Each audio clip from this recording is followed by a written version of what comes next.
Beneath the dense canopy of the Central American jungles lies a civilization that flourished long before the European empires we know today.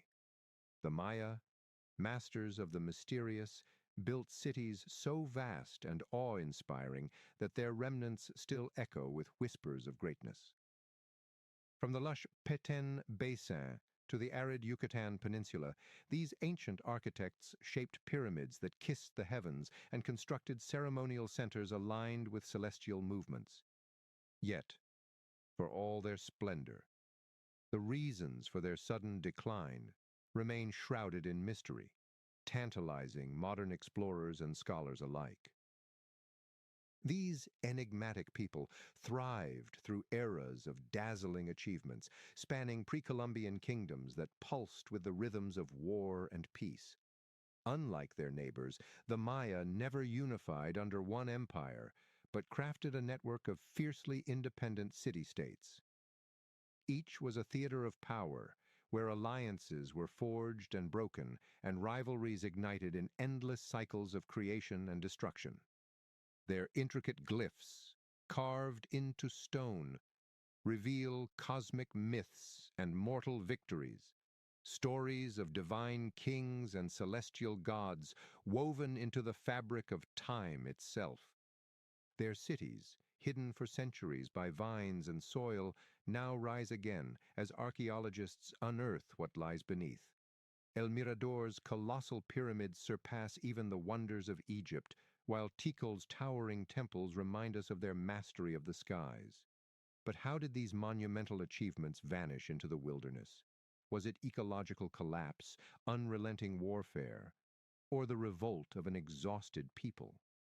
Each discovery adds a piece to the puzzle, yet the full image remains tantalizingly incomplete. As we journey through this maze of ruins and mysteries, the Maya legacy calls to us, not merely as an echo of the past, but as a reflection of human resilience and ingenuity.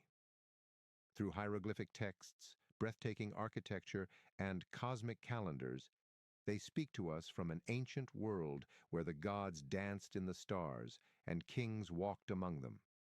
Prepare to dive deep into the heart of this lost civilization, where every stone whispers secrets of an empire that dared to dream beyond the horizon.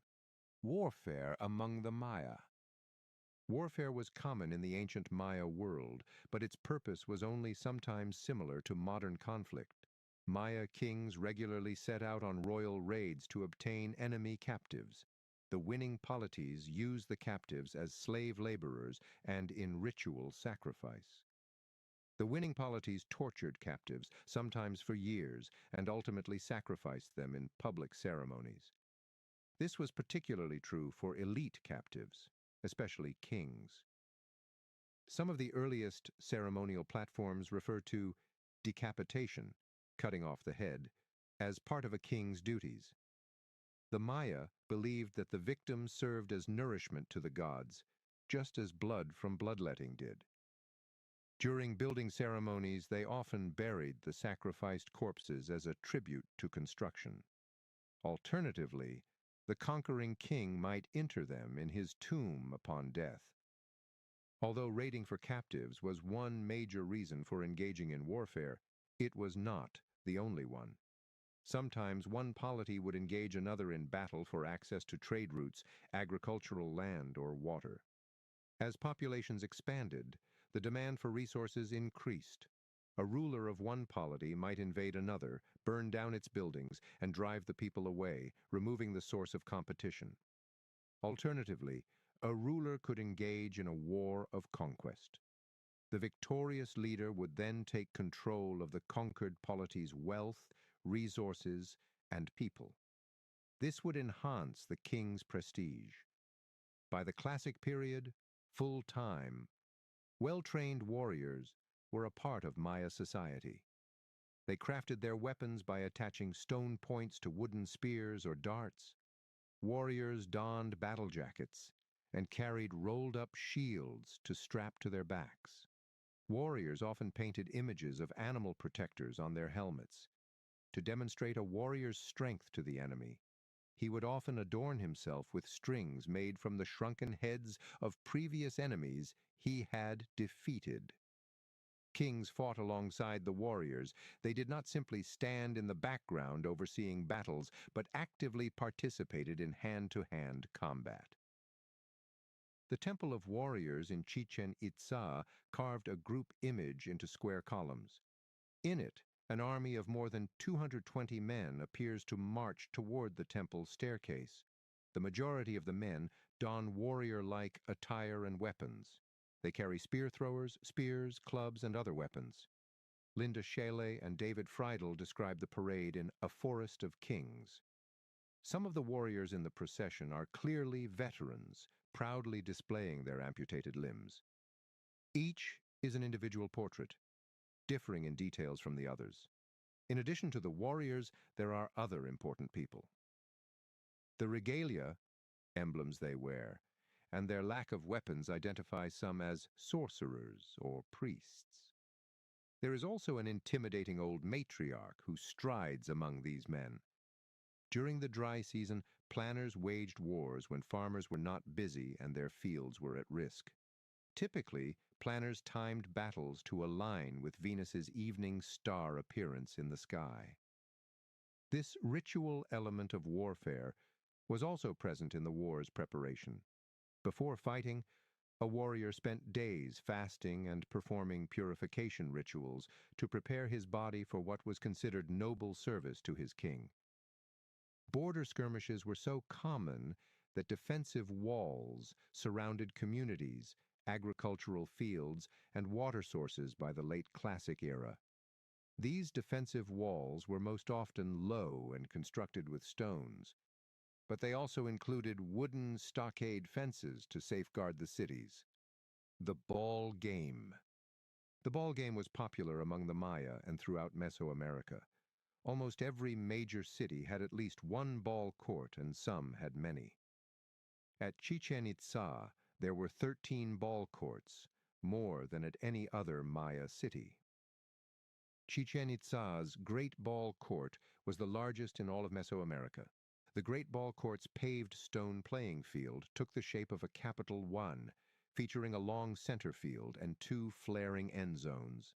Some courts marked the center line right on the playing field, and others on the 2 parallel walls that enclosed the playing area. These walls might be straight or sloped away from the court. The walls at Chichen Itza had an outward slant. Stone hoops were mounted high on the walls at right angles to the ground. The Maya creation myths found their way onto many of the walls of ball courts. The Maya closely associated the ball game with the underworld, leading to the construction of courts on low ground, often at the base of tall pyramids or platforms. On the great ball court walls at Chichen Itza, the carvings show images of 2 figures nicknamed Captain Sun Disk and Captain Serpent. The Maya at Chichen Itza saw the ball, so each figure held various weapons. We have never found a rule book for the Maya ball game, but we have images of it carved in stone and painted on pottery and walls. These pictures of players, frozen in dramatic moves, offer a glimpse of the game. The ball was larger than a basket, and its solid rubber construction made it heavy. The high-mounted stone hoops on the walls likely served as coring tools. The hoops were only slightly larger than the playing ball. The small size of the hoops and their vertical position made scoring easier. Players' inability to use their hands added to the challenge. Ayers wore protective padding on one forearm, one knee, and around their midsection. The Mayans passed the ball using the parts of their bodies covered in padding. It also appears that the ball was not allowed to touch the court floor, because many images show players sliding under it to prevent it from hitting the ground. There were likely regional variations in rules, and all courts are quite different, even at the same site. Parts of northern Mexico still play a game directly descended from the ancient one. The players can use their forearms, but not their hands to hit the ball. Given the ball's weight, players typically aim to strike it with their hips. This allows a player to push the ball higher up by using the whole body. The Mayans believed that the ball game they played was like a battle, and the game ball was symbolic of a sacrificial head. Indeed, the ball court might have served as a site for the decapitation and head-cutting sacrifice of individuals. A skull rack platform for holding severed heads sits next to the great ball court at Chichen Itza, and some images depict the game using heads instead of balls. A carving at the Chichen Itza ball court shows two teams of 7 players, each facing off. One player holds a knife in one hand and a severed head in the other. Opposite him kneels a headless body. From the headless body, snakes stream out of the neck on either side of a tree instead of blood spurting. This symbolizes the renewal that stems from blood sacrifice. The blood sacrifice nourished the gods, who provided beneficial fortune and fertility. The ball players and the ball game were symbolic of death and rebirth. The carving at the Great Ball Court also shows the winning team's captain extending his neck toward the losing team's captain, who cuts off the winner's head. This would seem a poor reward for victory. However, the Maya believed this decapitation to be a sacred honor. Someone killed in this way was granted immediate entrance into the other world, the place where souls stay after death. This does not imply that every ball game concludes with a sacrifice of the winning captain. The images on the ball court retell a mythical story of sacrifice, replayed in a more symbolic form as a ball game. However, elites played ball games in the classic era, sometimes forcing captive rulers to play on the opposing side. The local elites typically won the game and then sacrificed the losing lord. Maya artists produced some of the finest artworks in Mesoamerica. These included exquisitely painted pottery, delicate carvings, mosaics, and images created from fragments of colored stones, such as shells and jade. They also made detailed sculptures, beautiful gold objects, masks, and headdresses for ceremonies. Brightly painted murals adorned the buildings both inside and out. The most talented artisans worked in palace workshops, making high-quality goods that brought prestige to their owners. Most, if not all, of those artisans were elite themselves. In the earliest days of the pre-classic era, cooking pots were made from red clay. Their designs were elegant and simple. By the end of the pre-classic era, Maya potters were creating works of art. Maya potters punched and pinched standing figures of people from all levels of society into shape, then coated them with stucco and painted them. Figures ranged from a farmer holding a hoe to a king holding a scepter. Of course, potters continued to create various types of pots, including shallow, rimless bowls, tripod pots with 3 feet, and occasionally containers with screw-on lids. Maya potters did not use a potter's wheel, but coiled long ropes of clay into the desired shape and then smoothed the surface with their fingers. After baking the pots to harden them, potters rubbed resin, a sticky gum from tree sap, into the hardened clay for a glossy finish. Despite not using a wheel, the Maya potters were not considered primitive in their technological abilities. They mass-produced some ceramics by assembly line. Molds formed the basic shapes, with jade as the most valuable material in the Aya world. Since jade is harder than steel, it is remarkable that Aya artists could work it using nothing stronger than stone tools. The difficulty of working with jade and finding this rare stone made it highly valuable. We made the initial cuts by pulling a cord back and forth across the jade and applying sand and water to increase the abrasion. When the cuts were deep enough from both sides, a hammer tap completed the break. Carvers used chert and obsidian blades attached to wooden handles. All owl bird bones made tiny drills. We finalized the jade sculpture by rubbing it with the stone powder left over from the cutting, drilling, and carving. Then, handmade decorations were added. A specialist handled each step of the manufacturing process and then passed it along to the next specialist in the assembly line, who performed the next step in the production. Painters made their brushes from yucca fibers and human or animal hair attached to hollow tubes. They also used sharp points for detailed work. The smooth, tough surface of the inside of a conch shell made the perfect mixing pot for paints. Painters made yellow, blue, and white pigments from clay, black from charcoal, red from iron oxide, and yellow and brown from the mineral limonite. Long-lasting, vivid colors were created by combining these raw materials with resin. The Maya toolbox contained a wide variety of tools. Flakes of obsidian and chert, a hard, dark rock, made sharp cutting and scraping tools and points for weapons. Woodcarvers fashioned bone into needles and fishhooks. They whittled bows to shoot arrows, handles for stone axes, and loom tools for weaving. For the heavier stones, woodcarvers used basalt, a volcanic rock. When the Spaniards arrived in America, they were astounded by the deep red ya fabrics that did not fade. The dye was better than anything they had seen produced in Europe. Cochineal insects were the source of the red dye. Cochineal insects attach to the underside of prickly pear cacti. The female insect manufactures a deep red pigment and stores it in her tissues.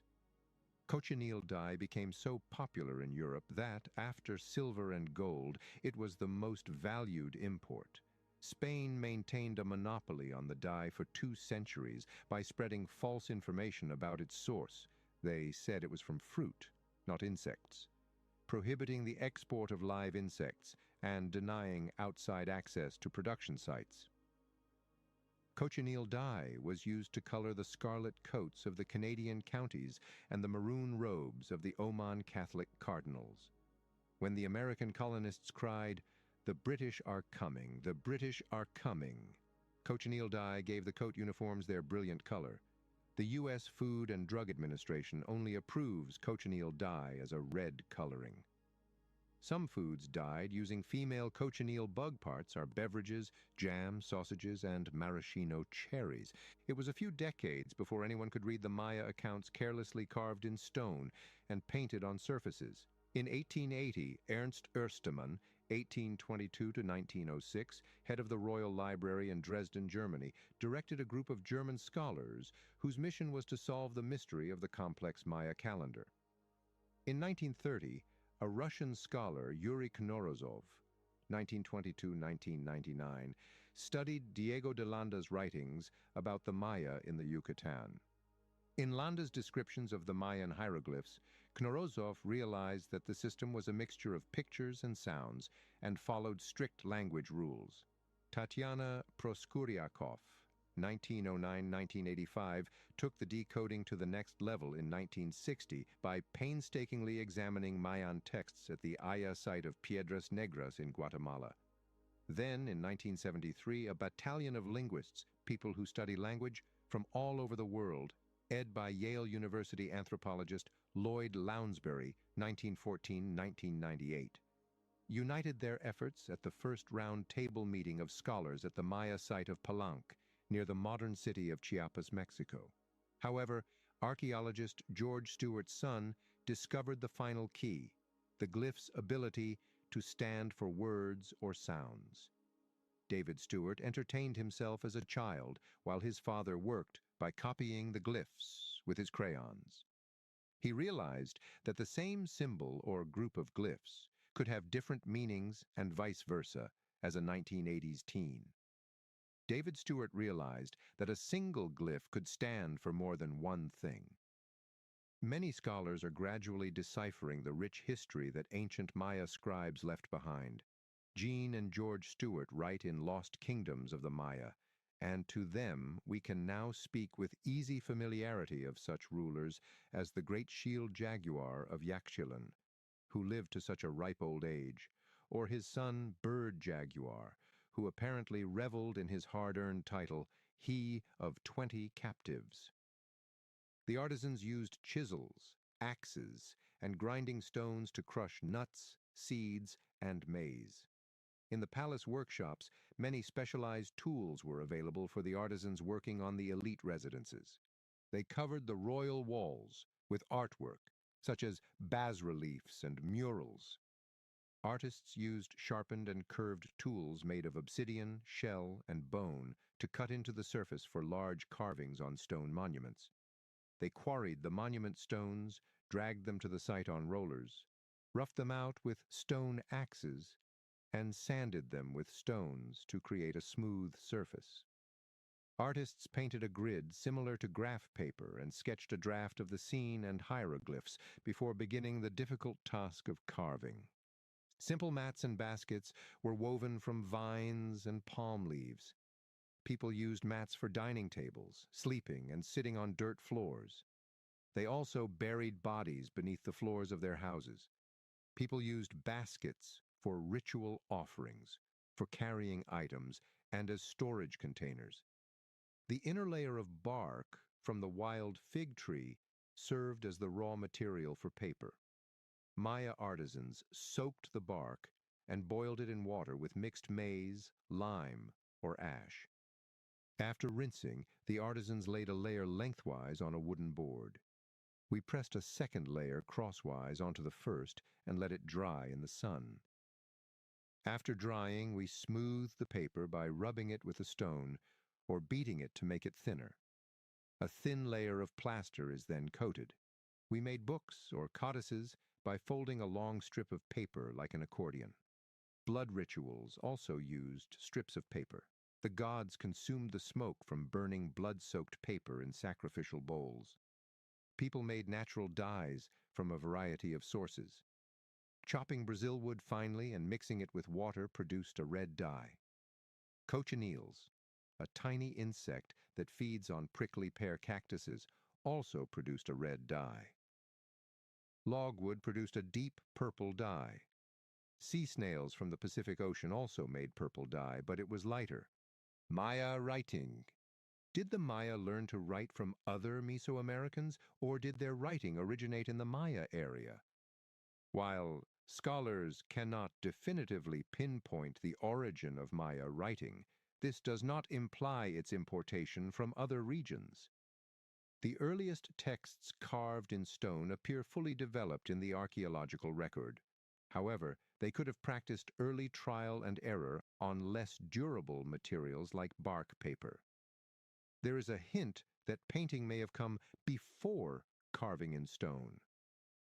The Mayan word for the verb to write comes from the verb to paint. If the early efforts at writing were painted on surfaces and later washed away, it would explain the lack of physical evidence of the evolution of Mayan writing. Phases led to the development of the Mayan writing system. Initially, the Mayan writing system only encompassed pictures other Mesoamerican people could easily read. For example, the image of a person with their forearm pressed across their chest and their fingers reaching toward the opposite shoulder meant friendship. Next, the Maya incorporated a feature where a picture stood for an idea that sounds like what the picture shows. For instance, in modern English, a picture of an eye could represent the concept I. Eventually, the writing system advanced to a point where certain symbols represented sounds and spelled out words, much like an alphabet does. The Maya hieroglyphic system is similar to the Egyptian system in that they both mix pictures with symbols for sounds. Whatever its origin, Maya rulers, especially the late pre-classic polities in the southern Maya area, quickly adapted the knowledge of writing for political purposes, making it the hallmark of early civilization. Robert J. Scherer writes in Daily Life in Maya Civilization. The Maya developed the most complex writing system in the pre-Columbian New World, borrowing a few glyphs and concepts from other writing systems. Maya kings and queens took full advantage of this new invention by recording their heroic deeds on stone monuments, painted walls and wooden lintels, horizontal supports over a window or door. If more private memorials were required, scribes, people who copied out documents, wrote or carved on everything from painted pots to bone and jade objects. Frequently, The owners buried these personal diaries alongside them. There was a significant deal of repetition in Maya inscriptions. Certain words, such as accession, attaining rank, bloodletting, and victory in battle, repeatedly appear. Warfare images appear more often than any other. However, the war was not the only record that concerned the ancient Maya. Scribes tracked the movements of stars and visible planets. They recorded seasonal patterns over decades.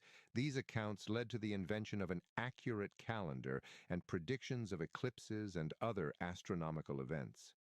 Ultimately, the Maya writing and calendar systems evolved into the most sophisticated ones ever developed in the ancient Americas. The common people were likely the target audience for Maya hieroglyphs, but only a few could likely read or write them fluently. The texts carved onto monuments had a picture-writing quality to them. This is probably because most people could not read. Using a more picture-like writing style on public monuments, the scribes created texts that even the illiterate could somewhat understand. Despite the text's intended audience being the common people, the scribes belonged to the elite. In some cases, they were even members of the royal family. Unlike Egyptian scribes who never signed their work, some Maya scribes signed their names, identifying them as the first historians of the ancient Maya. Mathematics. Although the ancient Maya did not use fractions or negative numbers, they are considered one of the most mathematically advanced ancient civilizations. Centuries before Europe used the concept of zero, they were the earliest known people to understand it and have a symbol for it. In addition, the Dresden Codex, written during the post-classic era, includes multiplication tables, proof that by that time the ancient Maya were performing abstract calculations with their numbers. Today's decimal system bases its number system on the number 10. Each place increases by the power of 10 as one moves to the left. For example, 467 is equal to 4x102 plus 6x101 plus 7, with 7 in the ones place, 6 in the tens place, and 4 in the hundreds place. The ancient Maya number system, the vigesimal system, was based on the number 20. The Maya counting system used the human body and all its fingers and toes. Instead of increasing place values from right to left, the Maya stacked their numbers with place values increasing from bottom to top. Therefore, the numbers 0 to 19 were positioned at the bottom, followed by 201, 202, etc. In this system, 467 equals 1x202 plus 3x201 plus 7. Maya scribes used 3 symbols to write their numbers. A shell shape equaled 0, a dot equaled 1, and a bar equaled 5. A Maya scribe would record down 467 with a dot on the third level, 3 dots on the second level, and a bar and 2 dots on the bottom. Maya merchants used mathematics extensively to calculate the values of trade goods. For example, a merchant trading cacao beans for jade must determine each commodity's worth to calculate an equal exchange. The Maya calendars. The Maya were also masters in astronomy. They accurately measured and dated the movement of the sun, moon, and planets. The Maya emphasized the importance of timekeeping by sculpting dates on temples, carving them on monuments, and painting them on pottery. Just as the sun, moon, and planets have orbits or cycles that repeat, so did Maya calendars.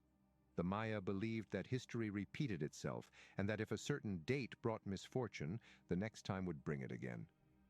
Only by identifying days of negative omens could Maya kings, priests, and shamans perform the proper rituals to ward off evil.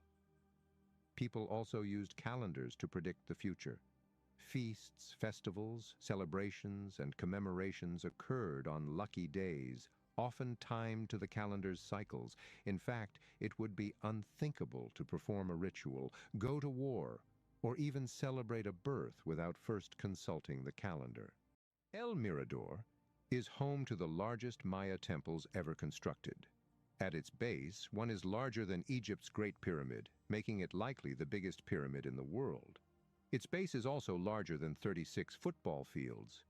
This enormous city was constructed by many artisans, including laborers, architects, engineers, carpenters, stonemasons, artists, and astronomers. Astronomers positioned important buildings to correspond with the sun and moon's movements. The structures were adorned with stone by builders and stucco masks of kings and gods by artists. The size of the structures at El Mirador demonstrates the authority of the people who controlled this ceremonial hub, tucked away in the middle of the jungle. El Mirador's rulers possessed the same level of authority as Egypt's fabled pharaohs. Up to 100,000 people lived in El Mirador at its height, working as farmers, priests, merchants, and warriors, in addition to being builders. Hunters added meat from turkeys, deer, dogs, wild pigs, and reptiles like turtles and iguanas to what farmers grew to feed this massive population. Traders and merchants erect outdoor stalls in the city's expansive plazas to sell their goods. The residents of El Mirador received exotic trade goods from merchants, including salt, shells, jade, and obsidian. Causeways that connected key parts of the city and neighboring cities under El Mirador's control, including Nakbe, Wakna, and Tintal, led the residents of El Mirador and the surrounding cities to these markets.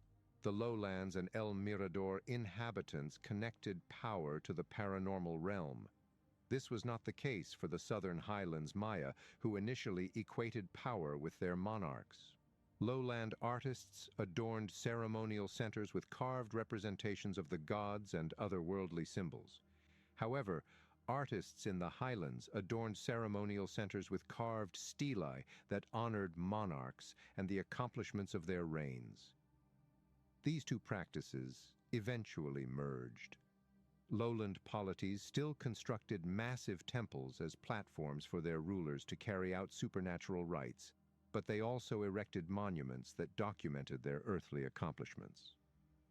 Between 150 and 400 CE, the enormous cities in the Mirador Basin, including El Mirador, were abandoned.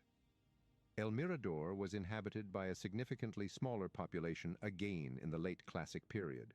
Among the 700 CE Maya inhabitants were teams of gifted potters and scribes who recorded official documents. With their black line drawings on a cream-colored ceramic background, these artists created a ceramic style exclusive to the Mirador Basin. There is disagreement among Mayanists regarding the causes of the general decline of the Maya, which took place between 150 and 250 years ago, and the reasons why people left El Mirador. According to Richard Hansen, an archaeologist at the University of California at Los Angeles, El Mirador's demise might have been brought on by the ecological catastrophe brought on by the overproduction of plaster for the massive construction projects.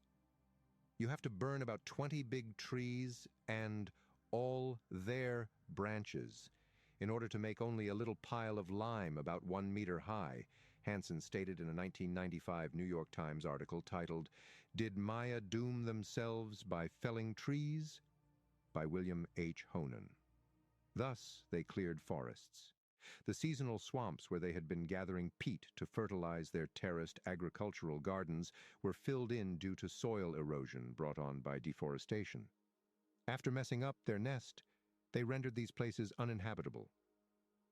According to Hansen, this resource depletion was also a feature of the greater Maya decline that occurred centuries later. However, not every scientist agrees. According to the same article, the greater decline was caused by continuous warfare that lasted 400 years, leading to anarchic violence and pure chaos, according to David Friedel, an archaeology professor at Southern Methodist University in Dallas. A lot of archaeologists don't think there was just one reason. They give several reasons for the decline. You must take into account population pressure on the agricultural system, ongoing warfare, shifting trade routes, and the possibility of drought and other climatic factors. The downfall of pre-classic Maya civilization paved the way for the rebirth of a host of new state-level polities that dominated the lowland landscape in the Classic era, regardless of the reason behind the decline that signaled the end of the pre-Classic era. Scholars have divided the classic Mayan civilization into three periods. As several cities grew and prospered, the southern lowlands became the epicenter of Maya power during the early Classic period, c. 250–600. The cities of the southern lowlands peaked in population during the late Classic period, c. 600–800. New city-states gained prominence as well. During the terminal Classic period, c. 800–900, the city-states in the southern lowlands began to decline, while new cities arose in the highlands and Yucatan. Tikal, the lowlands' superpower. Due to El Mirador's decline at the end of the pre-Classic era, numerous smaller lowland polities were able to grow into thriving cities governed by divine kings. Several superpowers appeared. In their book Lost Kingdoms of the Maya, George and Jean Stewart described Tikal, one of these superpowers, as ecstatic. Within its 6-square-mile central zone are about 3,000 visible structures, including wide causeways connecting large clusters of temples, pyramids, palaces, shrines, ball courts, plazas, house sites, and even ritual sweat houses. Up to 10,000 older platforms and structures could be hidden beneath the surface. Over 23 square miles of forest make up the old residential area. The largest city in the southern lowlands during the Classic era was Tikal, which means place of the voices in Mayan.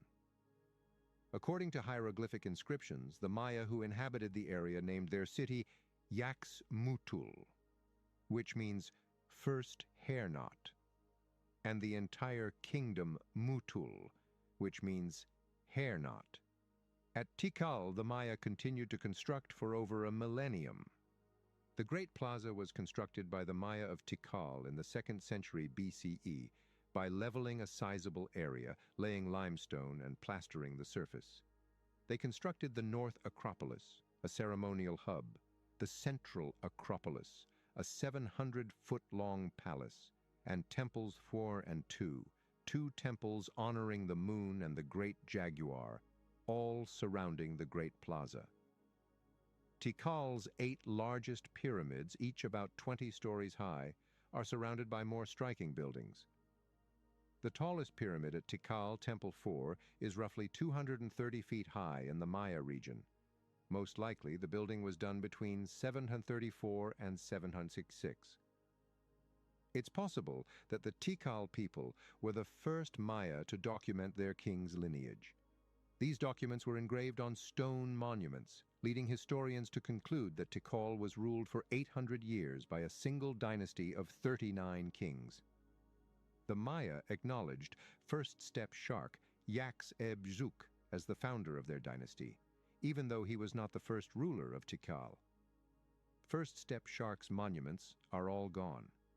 Based on the succession of rulers carved on subsequent monuments by his descendants, scholars must make educated guesses about first-step shark's reign dates.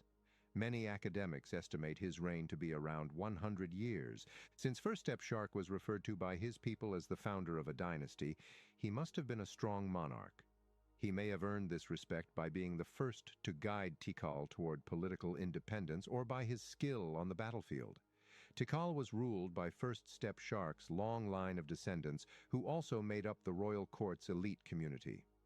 According to the Maya long count calendar, the earliest date engraved on a monument at Tikal is 8.12, 8.15, or 292. In full royal regalia, the monument depicts ruler Scroll Ahau Jaguar, Balaam, N.D.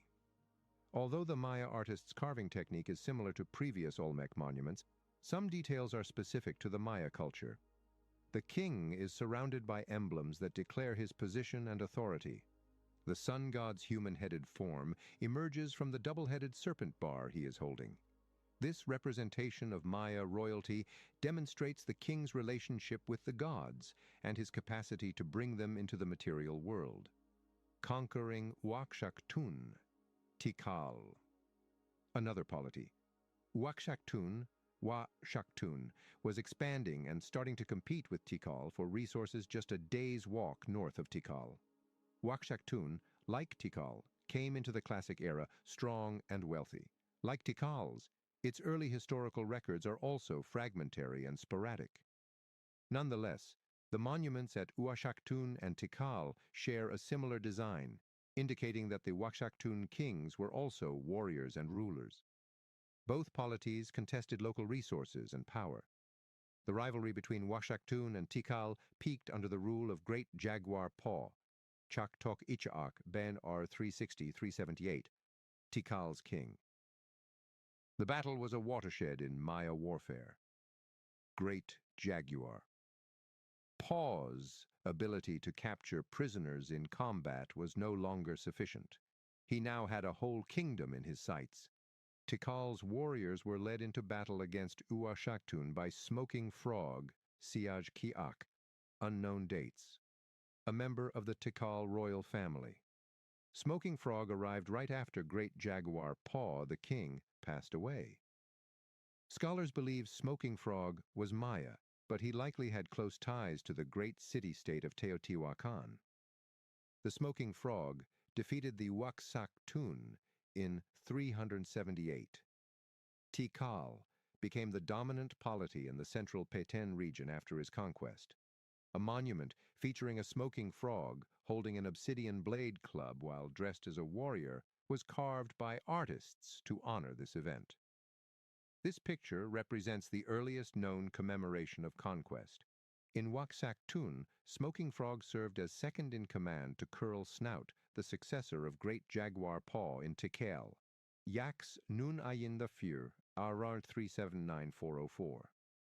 Monuments, however, indicate that Smoking Frog was actually in command.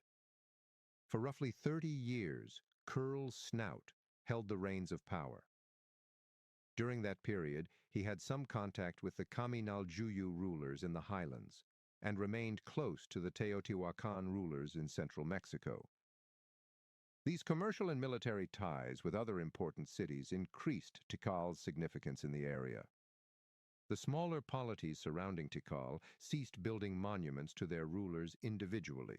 This was a sure sign that Tikal had taken them over by warfare or alliance, according to Robert Scherer in Daily Life in Maya Civilization. When a ruler lost a battle, they sacrificed him and installed a puppet ruler. The local ruler in alliance recognized the Tikal king's supremacy. This occasion is typically marked by the exchange of royal brides from each city's ruling families. Conflicts between Tikal and Calakmul.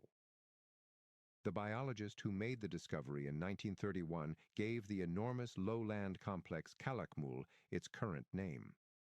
Calakmul means the city of the two adjacent pyramids, because the Mayan word two means adjacent or next to, and the word mul means mound, pyramid mid. Nonetheless, the ancient Maya referred to the city as Ke, snake. It was the kingdom of the snake to them. Calakmul had the good fortune to be close to numerous waterways. The ancient Maya converted these into reservoirs to provide drinking water and irrigate their crops. Their water management strategies sustained a sizable population. As many as 50,000 people lived in the city. That figure increased to as much as 100,000 during the late Classic period, taking into account the rural inhabitants who lived on the outskirts of the city. Calakmul was a significant city from the late pre-Classic era until 909.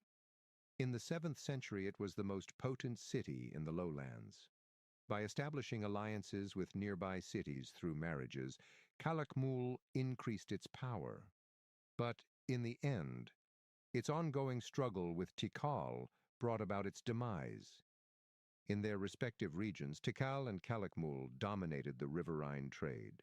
Within their respective territories, Tikal and Calakmul both possessed control over the overland routes. It's possible that Tikal's conquest of the northeastern Rio Azul put Calakmul's dominion in jeopardy and led to a string of conflicts, or perhaps the confrontation between these two titans was inevitable. Perhaps the Peten area was too small for them. A campaign to isolate Tikal from its trading partners was initiated by Calakmul during the early Classic period. The king of Calakmul, Sky Witness, Yu Chan, RCK 561-572, formed partnerships with the cities surrounding Tikal. After Tikal was surrounded by hostile polities, Sky Witness prepared his next move. Double Bird, Wakchan Kawil, R. 537-562, the king of Tikal, was overwhelmed when Lord Water, Yajao Tekinich II, R. 553-593, the king of Karakol, changed allegiances from Tikal to Calakmul. He attacked Karakol in retaliation. In 562, the Karakol king captured and sacrificed the Double Bird. Calakmul intervened and vanquished Tikal after he became disabled. The victorious party destroyed and vandalized Tikal's monuments. The descendants of Double Bird were compelled to submit to Calakmul's authority. Calakmul was now the rightful owner of their wealth. Once flourishing, the population started to decline. Outlying villagers were compelled to relocate to the city center for safety, since the residents of Tikal were no longer safe in their own land. Throughout the following 150 years, Tikal declined while Calakmul and Karakol prospered. Even with its newfound prominence in the area, Calakmul could not control its allies around Tikal. Since Tikal was no longer in charge, the polities remained independent and experienced their own growth. Tikal's royalty was seen elsewhere in the late Classic era. The politics surrounding Tikal's defeat continued to develop after it was defeated. Kinich Muan Jol II, the king of Tikal, dating unknown, established a new settlement west of Tikal in 629, now known as Dos Pilas. His toddler son, Flint Sky, Balaj Chan Kawil, R. 648-692, was appointed its ruler. Dos Pilas was located in the Petex Batun region of Guatemala, which is rich in water. Tikal founded Dos Pilas as a colony and ally to fend off Calakmul's attacks. But in 648, Calakmul vanquished Flint Sky and the king of Tikal. It's possible that Kainik Muan Jol II lost his life in the conflict. Flint Sky was now in his early 20s. He saw the vulnerability of his nascent city and realized that he would require assistance to thrive in it. Thus, he sided with Calakmul and split from his family in Tikal. From then on, Calakmul attacked Tikal and other polities using Dos Pilas. Flint Sky became a political and military force in the Maya lowlands by using cunning and violence. Flint Sky's brother, Shield Skull, Nun Ujol Chak, R. 657-679, the new king of Tikal, overthrew Dos Pilas and took over the colony in 672.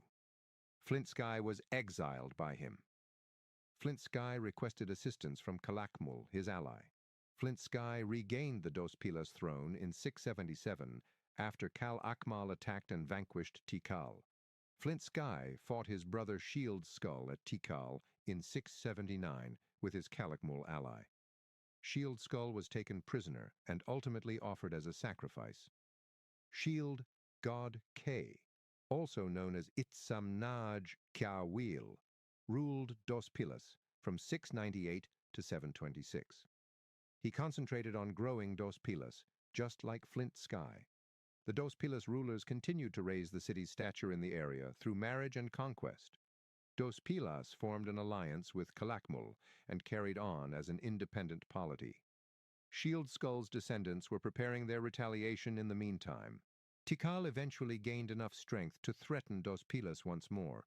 The Dos Pilas warriors hurried to construct a defensive wall to defend their city.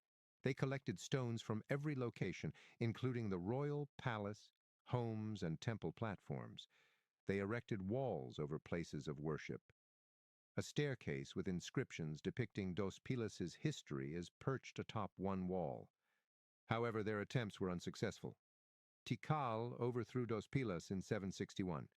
Since they left a year before Dos Pilas' downfall, some ruling elite members must have felt their authority was eroding. There was constant unrest in the Petexbatun region. People turned cities into fortresses by building walls and creating moats for defense. Everything needed to be protected, including fields, farms, and town centers. War was ultimately the region's downfall. Most of the population left the Petexbatun region and fled to safer areas. Yaxchilan. During the late Classic period, a different group of polities west of the Petexbatun region peaked. It circles back on itself along the Usumacinta River. Yaxchilan gained strength inside the loop, shielded by the river's organic barrier. For a prosperous 175 years, Yaxchilan was ruled by three jaguar kings: Bird Jaguar 4, Yaxum Balam 4 or 752-768, Shield Jaguar 2, Itzamnaj Ba'alam 2 or 681-742, and Shield Jaguar 3, Itzamnaj Ba'alam the Thurs R 769-800. Previously an ally of Tikal, Yaxchilan paid the price for siding with the losing side. However, Yaxchilan recovered, though researchers are unsure of why. Yaxchilan recovered so well that it continued to rule the Usumacinta region until the late Classic period ended. The demise of Tikal. Tikal's 26th ruler, Ruler A, Hasao Chan Kawil I Bar 682-734, tried to restore his city to its former splendor. By bringing up Tikal's heyday, Ruler A roused his subjects. He started by paying tribute to previous notable monarchs. He relocated the monument to the back room of Stormy Sky's funerary temple after recovering it from King Stormy Sky, Sianchan Kawil II, R 411-456. He then had the old temple demolished and replaced with a larger one. With a great ceremony, Ruler A also buried the broken monument of the jaguar paw skull, Chaktok Ichak II, RK 486-508. After appropriately honoring his ancestors, Ruler A schemes retaliation against Tikal's adversaries. The king of Yaxchilan, Bird Jaguar 4, is shown in full warrior regalia with a spear in his right hand as Ruler A raids its allies in an attempt to weaken Calakmul's position of power. At his feet sits a prisoner. The key is held by Piedras Negras. Piedras Negras, 25 miles downstream from Yaxchilan, was the biggest city in the series of polities along the Usumacinta Ver. Piedras Negras has a reputation for having stunning monuments. During the 1930s, archaeologists excavated the city and discovered touches intended for the elite and a royal tomb. The inscriptions carved into Piedras Negras' numerous monuments were crucial in revealing the mysteries of Ayan's hieroglyphic writing. In the 1990s, a researcher conducting excavations discovered the homes of farmers. The inscriptions on the monuments at Piedras Negras showed that they were about more than mythological and astronomical events, as scholars had previously believed. Political history was also mentioned in the instructions. Scholars could gradually decipher the meanings of the glyphs once they realized they were studying a historical document. One of the earliest glyphs that modern scholars have deciphered is accession of power, which, when combined with a particular date, denoted the coronation of a monarch. Other glyphs, such as those for birth and death, were deciphered by monuments at Piedras Negras. In the west is Palenque. 3 dynasties ruled Palenque, which is located in the western lowlands. Jaguar Quetzal, Kuk Bialam-I, R. Sekara 431-435, is most likely the founder of the first dynasty. When the last king of this dynasty died in 583, he had no male heirs, so Lady Olnal, R. 583-604, became his successor. She was the first woman to rule Palenque. Since it was forbidden for Maya, women, to marry members of their father's family, Lady Olnal married a man outside her family. When her son Ak Khan, Aneolmat, R. 605-612, became king in 605, It signaled a break in the first dynasty. When Akan died, Palenque had been crushed by Calakmul, and since Akan had no son, there was another rift in the royal line, and Lady Sakkuk, R612-615, Akan's brother's daughter, succeeded to the throne under the name of Muwayan Mat, the goddess who had given birth to 3 unique gods for Palenque. Her reign lasted only 3 years, as her son, Hanab Pakal, R615-683, grew old enough to ascend to the throne and established a new dynasty in Palenque when he did so at the age of 12. Hanab Pakal, who ruled for 67 years and brought prosperity to Palenque, invested much energy in honoring the gods and carving creation myths on monuments, which elevated his status. Although he was not descended from the founding dynasty, he made these efforts to prove his right to rule. Hanab Pakal also asserted that his mother had a connection to the goddess known as the First Mother, which conveniently made him a descendant of the gods. From Hanab Pakal's reign onward, the Palenque kings did not merely claim a special relationship with the gods, they asserted their direct descent from the gods. Khan Balam, Kainich Khan Balam II, Ran 684-702, the son of Hanab Pakal, was middle-aged when he assumed the throne and ruled for 18 years until he died in 702, at which point his younger brother, Khan Shul, Kianich Khan Hoi Chitam Seu, Arin 702-711, succeeded him. Having constructed an addition to the royal residence and needed captives to sacrifice for the dedication ceremonies, Khan Shul raided his neighboring city of Tonina, but his plans did not work out, and he was captured instead, leaving Palenque struggling without a king. The king of Tonina held Kanjul captive for years, and the people of Palenque could not install a new ruler as long as he was alive. At some point, probably in 721, they sacrificed him. A series of kings followed Kanjul's sacrifice, and Palenque's royal power steadily dwindled until it recorded the accession of its final king, Pakal III, in 799, and then quietly vanished from the records. Through a long, continuous line of 16 rulers, Copan ruled over the southeast Maya region until 426, when Yax Kukmo, Kinich Yax Kukmo, RRK 46437, established the dynasty. The stability that allowed Copan to flourish was brought about by the exceptionally long reigns of 2 kings, Smoking Sky, Boots Chan, R578-628, who ruled for 50 years, and Smoke Imix, Kaknab Kawil, R628-695, who ruled for 67 years. Copan's population grew significantly under Smoke Aoix's rule, and the city expanded outward over the valley thanks to its abundant resources, which supported its growth during this time of stability. Important trade routes and fertile agricultural lands strategically positioned the polity. Copan underwent a period of construction when 18 Rabbit, Waxaclahunuba Kawil, R695-738, took power following Smoke Imix's death in 695.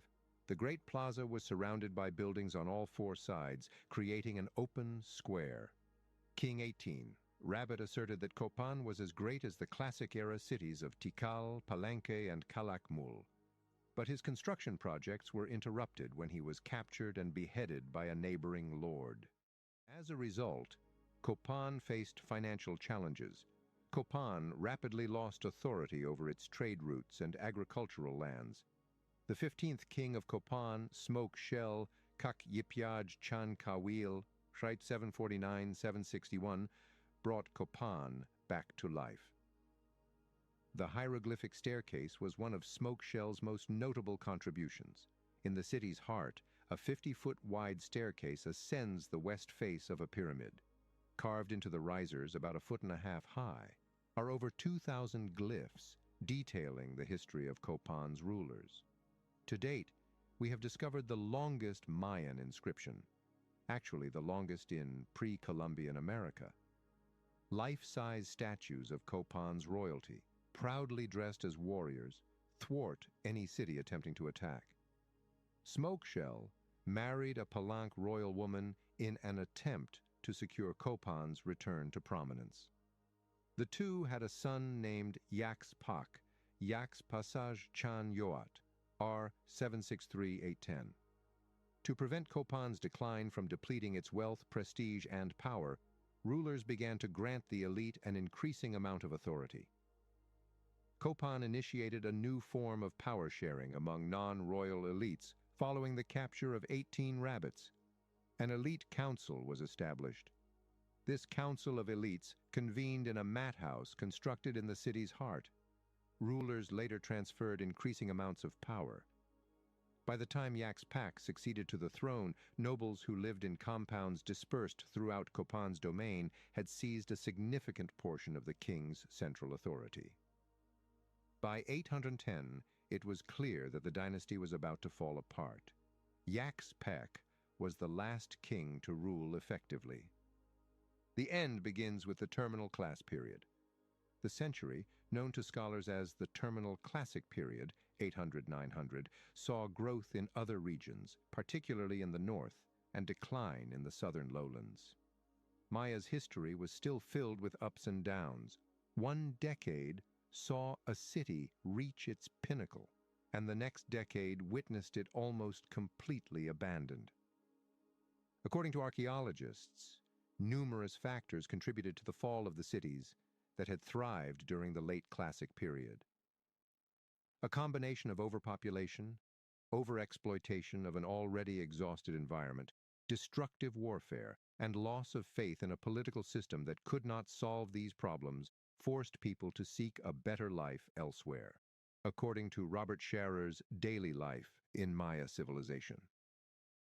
At the start of the Terminal Classic period, most southern lowland cities were still dealing with the fallout from the Sharer era. The former regional powerhouses of Tikal, Calakmul, Palanque, and Copan lacked new construction, monuments, and powerful monarchs. One of the main reasons people left the southern lowlands was the belief that the gods would help their rulers with their earthly problems. Since the elite would only benefit from an improved standard of living, they questioned the necessity of funding expensive, extensive construction projects. The workforce shrank. Not even the elite were content anymore. The king still regarded them as distant seconds. They had experienced true power at Copan and couldn't turn back. More was what the elite desired. The power dynamics changed. Most classic-era portraits show individual rulers bearing all the trappings of supernatural and secular, not sacred power, alone and aloof, except for downtrodden captives, writes Robert Sharer in Daily Life in Maya Civilization. In the late Classic period, subordinate nobles began to take center stage alongside the Maya kings, living in larger and more aristocratic homes, holding prestigious titles, and appearing on monuments. Images of the new social leaders who shared power within each polity replaced the individual portrait of the ruler during the Terminal Classic period. Power sharing may have contributed to the fall of cities like Copan. However, according to the archaeologists there, the Maya also greatly influenced the environment. In the southern lowlands, overuse, forest destruction, flooding, and drought caused the Classic era to decline.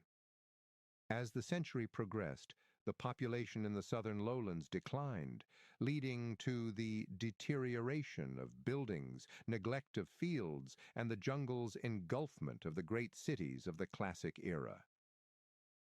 What happened to the people? Some journeyed by canoe to coastal cities where these centers welcomed the newcomers.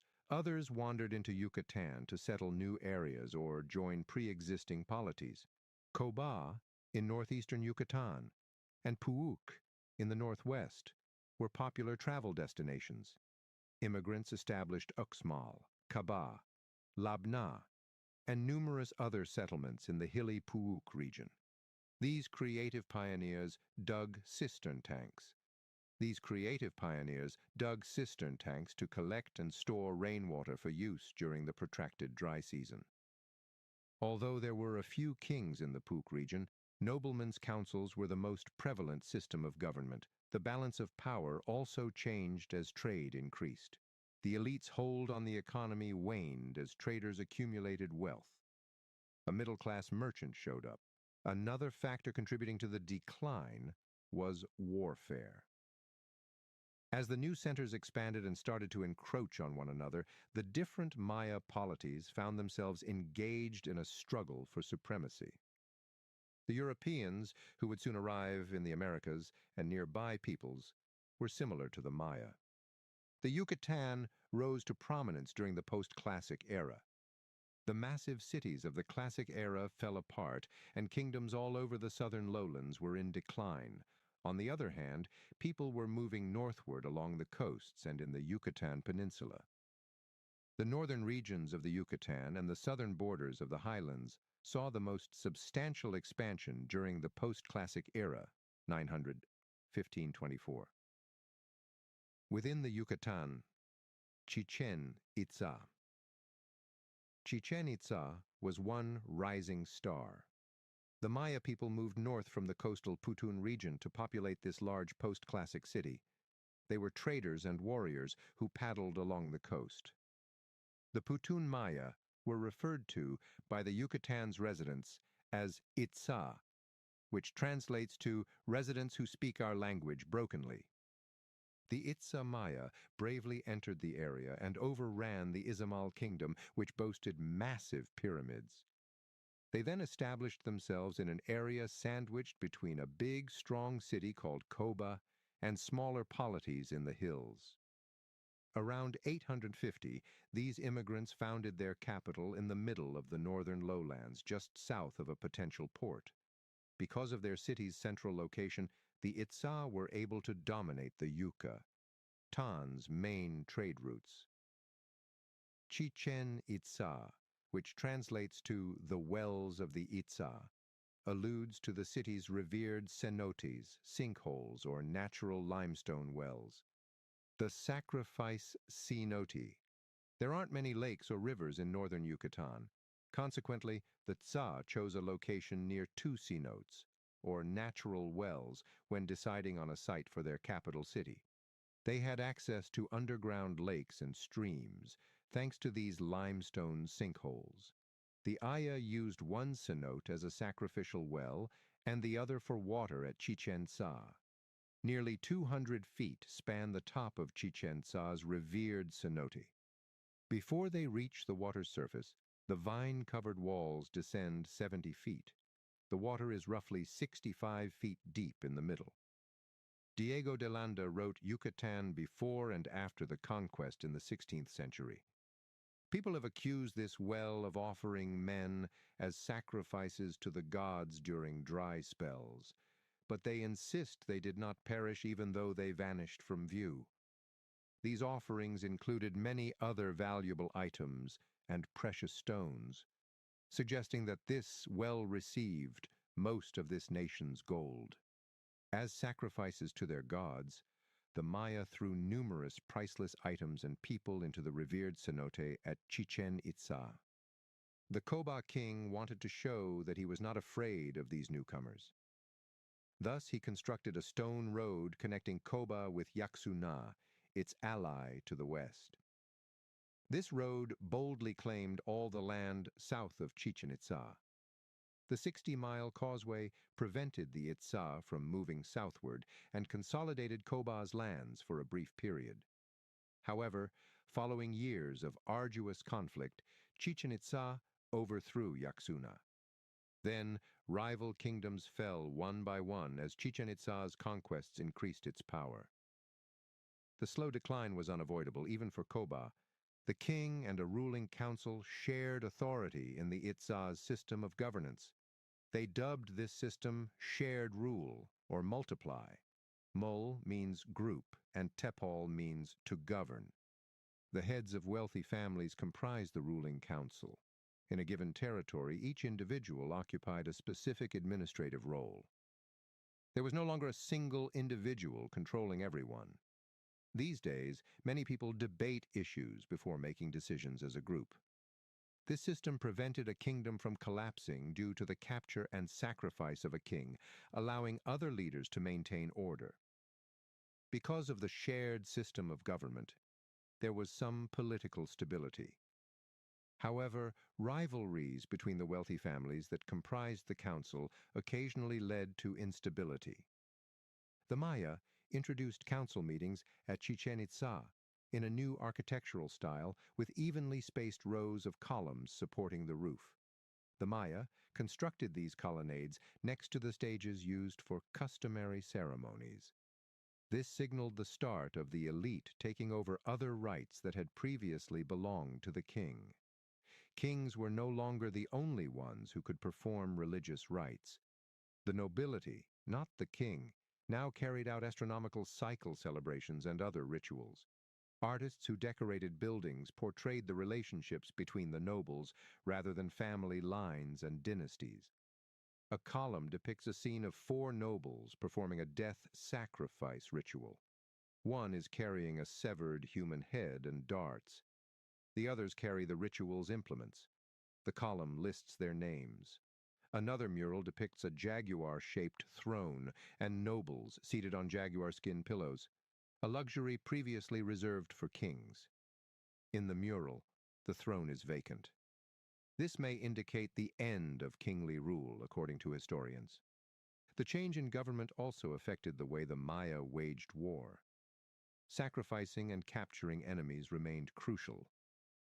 Contrary to the practice of the classic era, evidence suggests that the Itza did not torture or humiliate their prisoners.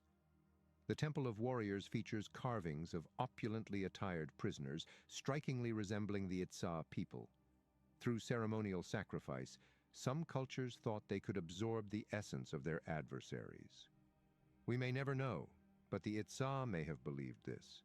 However, the dramatic shift in the portrayal of captives suggests a significant shift in policy. Compared to the Maya of the classic era, the residents of Chichen Itza might have been more receptive to influence from non-Maya groups. For example, building the high priest's tomb over a cave is similar to the Temple of the Sun in Teotihuacan, a pre-Aztec community in central Mexico. The openings of both caves suggest that they are underworld entrances. Other Mexican people's styles can be found elsewhere. For instance, the flat-roofed temples in central Mexico, adorned with feathered serpents on their columns, bear a striking resemblance to these structures. Compared to earlier Maya kingdoms, Chichen Itza was much more externally focused. By enhancing the flourishing public areas of Chichen Itza, the nobility showed their power. Through structures and sculptures, they publicized their achievements in politics, trade, and territorial expansion, which historians can now use to comprehend how the Maya culture developed. The city's leaders also encouraged the flow of ideas and products across Mesoamerica. Chichen Itza broadened its cultural tradition by embracing immigrants, extending trade networks, and assimilating foreign customs. Mayapan rose to prominence as a result of Chichen Itza's downfall. In 1050, construction ended at Chichen Itza. By 1100, the city was no longer the center of Yucatan's power and had lost all of its prestige. The population declined, leaving only a handful of people. Looters pillaged other temples, pushing over the sculptures at the Temple of Warriors. It is unclear to historians whether the destruction of Chichen Itza happened after the fall or as a result of other peoples conquering the city. Mayapan took control of central Yucatan, reducing Chichen Itza to rubble. The defensive wall surrounding the city protected Mayapan from attacks, despite its smaller size than Chichen Itza. But living inside a wall has its own set of difficulties. Instead of dispersing, they packed the Mayapan homes into the enclosed area, each with a separate garden plot. Salt and blue pigment are two valuable products largely responsible for Mayapan's success. People made salt and used rare clay to create Maya blue, a pigment in royal sacred rituals on the Yucatan's north coast. The Aztecs, who ruled central Mexico, began trading with Mayapan in Maya blue around 1375. Up until 1441, the Mayapan dynasty lasted for 260 years. The Shu lords led a rebellion that year, overthrowing the Cocoms, the main ruling family. Except for one son who was away on a trading mission in what is now Honduras, the Sayas murdered every member of the Cocom family. The Sayas mostly deserted, burned, and pillaged Mayapan. Historians refer to the fragmentation of the Yucatan into tiny political entities known as petty states. The lone royal survivor of Mayapan rallied what remained of his once great kingdom to establish a new capital at Sotuta, close to the ancient city of Chichen Itza. However, it was too late. The massive Maya kingdoms had fallen one by one. These small states were at war until the Spanish conquered the area a century later. The Spanish invaders eventually exploited these rivalries. They set one Maya family against another and stepped in when the fighting became too much for everyone. The old and the new worlds clash, collide, the cities and their palaces, plazas, monuments, and ball courts, not the Maya people, are what historians mean when they talk about the Spanish conquest of the Maya. The Maya were able to adapt and survive. The first known in-person meeting between the Maya and the Spanish occurred in the 16th century, 3 centuries after the fall of Chichen Itza, and almost a century after the fall of Mayapan. A Spanish sailing vessel grounded in the shallow waters off Jamaica in 1511. The 20 or so crew members who survived the ship's sinking boarded a lifeboat that had no provisions, no sails, and essentially useless oars. For 13 days, they floated in the sea. Winds and currents carried them to the Yucatan coast, where nearly half perished from starvation. The situation deteriorated once ashore. These poor fellows fell into the hands of a bad cacique chief, who sacrificed Valdivia and 4 others to their idols and served them in a feast to the people, writes Diego de Landa, describing the horror in Yucatan before and after the conquest. He spared Guerrero, Aguilar, and 5 of the 6 others to boost their numbers. The Spanish conveyed the story in this manner. Although their neighbors, the Aztecs, engaged in cannibalism regularly, there is little proof that the Maya did so. However, since the Maya offered human sacrifices, the Spanish prisoners would probably perish. Gonzalo Guerrero, dates unknown, and Geronimo de Aguilar, circa 1489 to 1531, planned their escape. Just before the festival, their captors planned to sacrifice them, but they managed to escape. A chief, a rival to their original captors, took them back. Aguilar and Guerrero claim that even though he enslaved them, he showed them mercy. These shipwrecked Spanish carried numerous European illnesses such as typhus, measles, smallpox, and influenza. Since these illnesses have been prevalent in Europe for a long time, many Europeans have become somewhat immune to their effects. The New World peoples, on the other hand, had never come into contact with these illnesses and were, therefore, immune to them. Aguilar, Guerrero, and others brought European diseases to Mesoamerica. They nearly wiped out entire populations as they swept through villages. The Maya in Guatemala recorded, "After our fathers and grandfathers succumbed, died. Half of the people ran away from the towns. Dogs and vultures devoured the bodies. The mortality rate was awful. Oh, my children, that is how we ended up as orphans," quoted in Guatemala, Heart of the Mayan World, by William Latham. Francisco Hernandez de Córdoba led the first comprehensive Spanish exploration of the Maya region in 1517. Francisco Hernandez de Córdoba, who died in 1517, led the first comprehensive Spanish exploration of the Maya region. 3 ships under Cordoba's command sailed from Cuba. His goal was to sail to the mainland of Central America and enslave people to labor in Cuba's gold and silver mines. He discovered that Cordoba originally anchored off an island off the coast of Yucatan, which he named Isla de las Mujeres, or Isle of Women in Spanish, in honor of the statues of Maya goddesses there. After stealing all the gold from the religious shrines, he set sail for the west.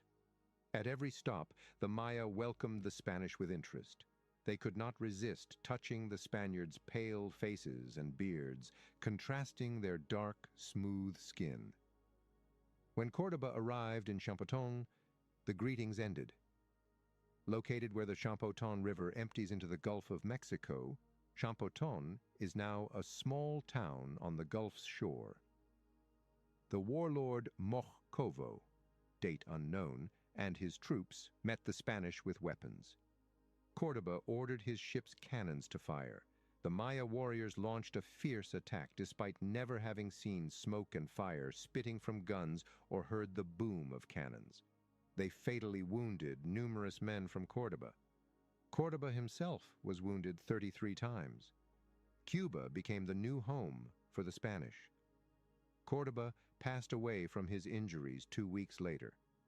But before he passed away, he regaled his fellow citizens with glittering stories about gold mines in the Yucatan. In the years that followed, these stories motivated tenacious treasure seekers. When Cortés set sail, a Spanish conquistador, Hernán Cortés, 1485-1547, sailed from Cuba in 1519 with 11 ships, 500 men, horses, and provisions. The island of Cozumel, which in Mayan translates to Island of the Swallows, off the eastern coast of the Yucatan Peninsula, was the first destination for his fleet. The local Maya people hid in the surrounding woods. They watched the ships arrive and the soldiers land. In addition to destroying statues of the local gods and erecting a Christian cross, Cortés and his men pillaged the town. Cortés rounded up the locals and searched the woods, discovering one Spanish-speaking man. There were bearded men who lived 6 days' drive from Cozumel, the man informed Cortés. Cortés assumed the bearded men were stranded Spaniards. He chose to use a messenger to deliver a letter to them. Before and after the conquest, Diego de Landa reported the letter's contents. According to Cortés, "Respected sirs, I penned this letter while stranded in Cozumel, following my departure from Cuba with a fleet of 11 ships and 500 Spaniards. The islanders have told me that 5 or 6 bearded men are just like us in every way. They cannot provide me with additional clues, but based on these, I assume and am positive that you are Spanish. I urge the gentlemen accompanying me to settle, explore these lands, and visit us as soon as possible, preferably within 6 days of receiving this. If you come, we will duly acknowledge and reward the good offices this armory will receive from you. I send 2 boats for safety and a brigantine for you to enter." Finding a messenger who would deliver the letter took a lot of effort. The Maya people distrusted Europeans. At last, Cortés convinced someone to deliver the letter. After tying his long hair around the letter, the messenger left. Cortés mentioned a meeting time in his letter, but it came and went. Presuming the enigmatic bearded men were no longer alive, Cortés climbed aboard his ship and set out again. Shortly after, one of the ships started to leak, so Cortés ordered the fleet to return to Cozumel for repairs. While repairing the ship's hull, a man in a canoe approached the anchored fleet.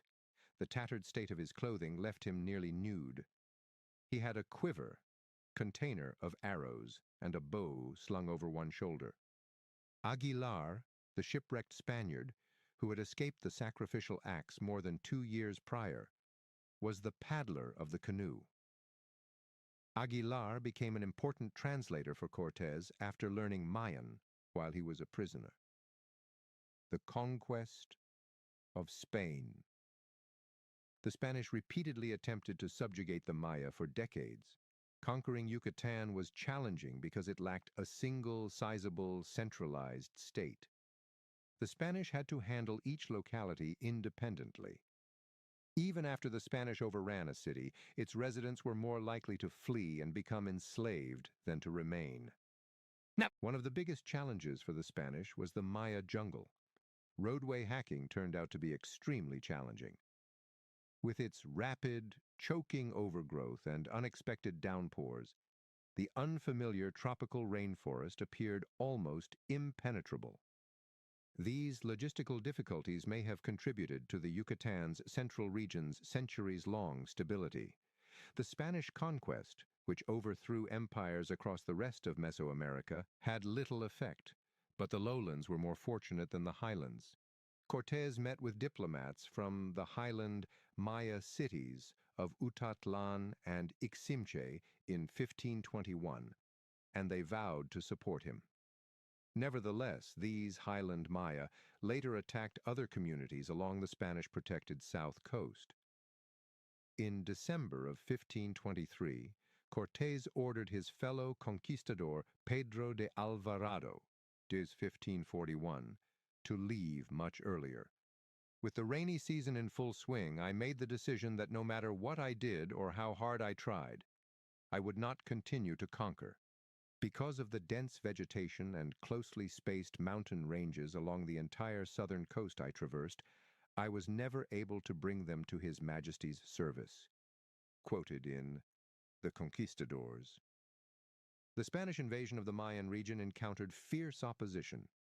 After climbing a long pass, Alvarado wrote, "I saw more than 30,000 men coming toward us, even though the horses were advancing. We waited for the enemy until their arrows reached us, exhausted from our climb, and then we charged. The enemy, having never seen horses before, was terrified, so we pursued them fiercely, scattering them and killing many of them." Quoted in The Conquistadors.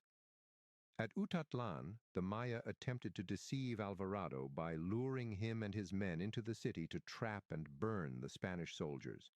However, Alvarado uncovered their scheme, and, after hearing the leaders' admissions, he wrote, "Therefore, upon learning from them of their ill will toward His Majesty's service, I burned them for the sake of the peace and welfare of this land, and I gave orders that the city was to be burned and razed to its foundation, because it was so strong and menacing that it seemed more like a house of brigands pirates than of settlers."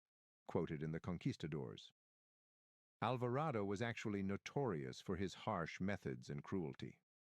Alvarado found a city that he named Santiago, despite the Maya people's opposition and the challenges of geography. Today, the city is Antigua, Guatemala, a central location with simple access to many resources. He launched successful military conquests from this base. In his letters to the Spanish king, Cortés did not mention Alvarado. Given the large rewards given to soldiers who conquered territory in the king's name, Cortés might have wanted to take the credit for himself. Alvarado complained to Cortés about this in July of 1524. "His Majesty would have verified my services to him and bestowed upon me more favors if I had traveled to Spain. However, since he is unaware of my background, only your grace is responsible for my failure to inform His Majesty of my service to you, as you are the one who sent me here." In The Conquistadors, the phrase, "My Majesty, who I am, how I have served him in these parts, where I am, and what new conquests I have made," is used. Eventually, in 1526, Cortés informed the king about Alvarado's contribution to the Maya conquest. In 1527, Alvarado returned to Spain, where he was given the position of governor of Guatemala by the monarchy and the people. He remained governor until 1541. Alvarado was 56 when he was crushed by a falling horse. A few days later, he passed away from his wounds. Preserving the ancient gods. Millions of Aya still live in Guatemala and Mexico, where they speak their language and practice their traditions. Aya rituals are still performed in villages, but they have changed to incorporate elements of ancient Maya and Christian beliefs. The Aya worship a local deity known as Aximon in the highlands of western Guatemala. Axion, a cigar-smoking god of earthquakes and disaster, was a cross between an ancient Aya deity and a Christian saint. He was also capable of leading the jaguars. An effigy, or model of an Aximon, is carried in a procession to a villager's house during Olympic week, which takes place the week before Easter, that residence for the year. The honor of hosting it alternates among the villagers. Visitors come yearly to offer the effigy gifts, most frequently cigars.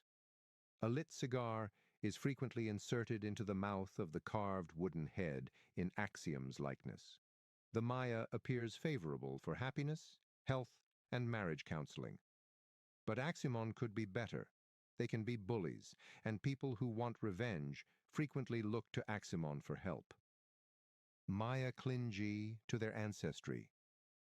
Although groups in the highlands maintained their customs and languages, the Spanish made every attempt to subjugate the Maya people. Some people in remote parts of the highlands had escaped Spanish rule just as the Yucatan's residents had. In the regions they were able to conquer and rule, like Guatemala, the Spanish almost completely eradicated the indigenous culture. Diego de Landa described in Yucatan before and after the conquest how the Spanish dealt with insurgent native peoples, punishing those who repeatedly incited them with harsh penalties, which resulted in a population decline. They subjected their women to unseen cruelties, such as chopping off their breasts, hands, arms, legs, and noses, throwing them into deep water with gourds tied to their feet, and using spears to thrust the children who were unable to keep up with their mothers. Those who became ill or were unable to keep up with the others would have their heads severed, and they would pause to unfasten them. The Maya people persisted in their rebellion and adherence to their own culture despite, or possibly because of, the fear this horrifying treatment evoked. On March 13, 1697, 173 years later, the Spanish military would end the final rebellion and declare the conquest finished. However, Mayan culture didn't end there either. Despite a sharp decline in population due to war, famine, and disease, the Maya still hold on to their traditions. The ancient Maya were bound together by a shared mythology and culture, but they never came together under one leader. During their height, the Maya split into at least 60 separate kingdoms, many of which were at odds with one another. Several dzuk, or provinces, made up vast kingdoms. Many dzuk and the small towns surrounding the capital cities were ruled by kingly nobles. In the Maya kingdoms, power appeared to shift with the terrain. Power centers rose to prominence before fading as the next great power emerged. Although their cities have not survived, the Maya people have. They were eventually absorbed by the jungle. Towers and temples were covered with creeping and climbing plants, and pyramid walls were divided by tree trunks. Snakes nest in spaces between stones, jungle vines infiltrate hallowed places, and howler monkeys scale the deteriorating temple walls. However, there is still evidence of prosperous kingdoms that once had populations of 100,000 or more buried deep in undergrowth. These kingdoms, comprised of towns, villages, farms, and forests, centered on a central capital city and pledged allegiance to it. The size of Maya cities varied. Some ceremonial centers had structures as tall as a 25-story building and were bigger than many football fields. Using technology from the Stone Age, the Maya constructed these amazing cities. The Maya required access to steel for load-bearing or reinforcement, or cement for building walls. Drills, saws, carving tools, and metal tools were absent. They used stone to make all of their tools. Every Maya city or town, no matter how big or small, had ceremonies. Some ceremonial centers were connected to the surrounding land and residential areas by causeways. Simple altars or shrines may be found in small village centers. Pyramids with temples, dozens of administrative and religious structures, elite residences, ancestors' tombs, monuments, ball courts, and open plazas for ritual viewing and commerce are all examples of large city centers. The centers of the cities were the plazas. While a large portion of that era's European architecture focused on designing opulent interior spaces, the Maya architecture prioritized outdoor areas more.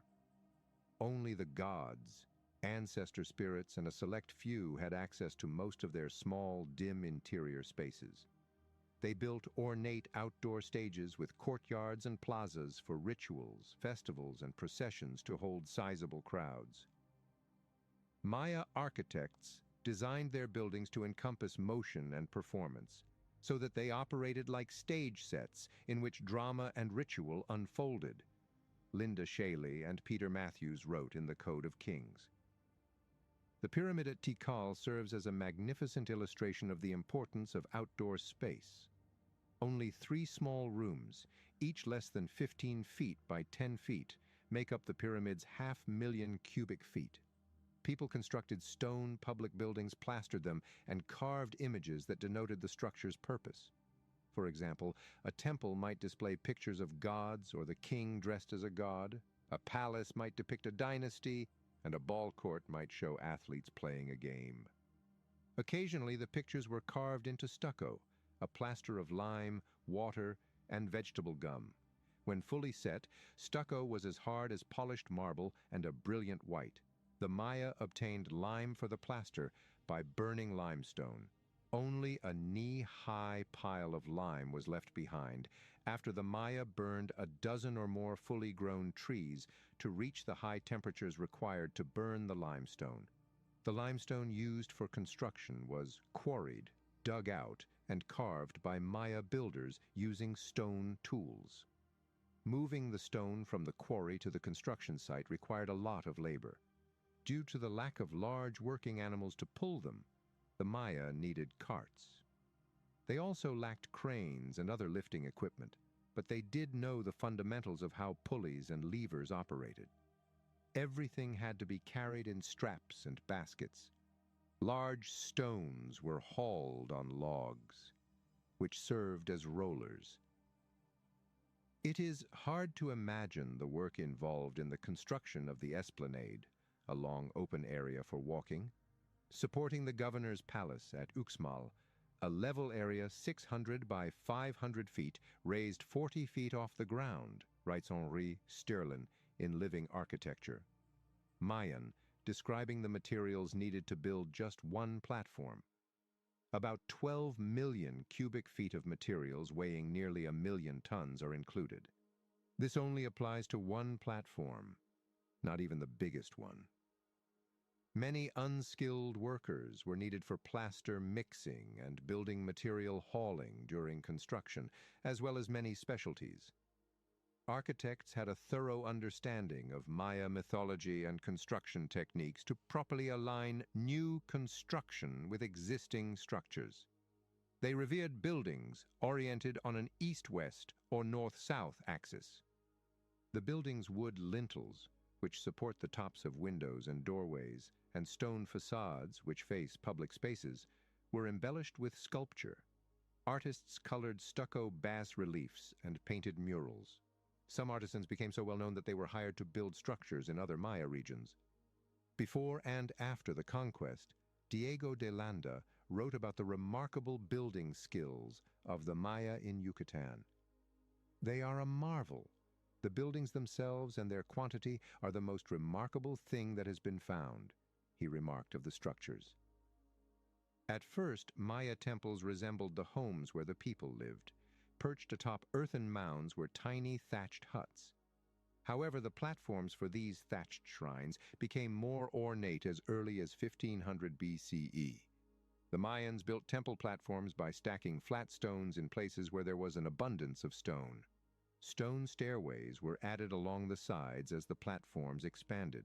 In large capitals, the platforms held whole building complexes by the Classic era. These embellished platforms frequently featured terraces, which are wide.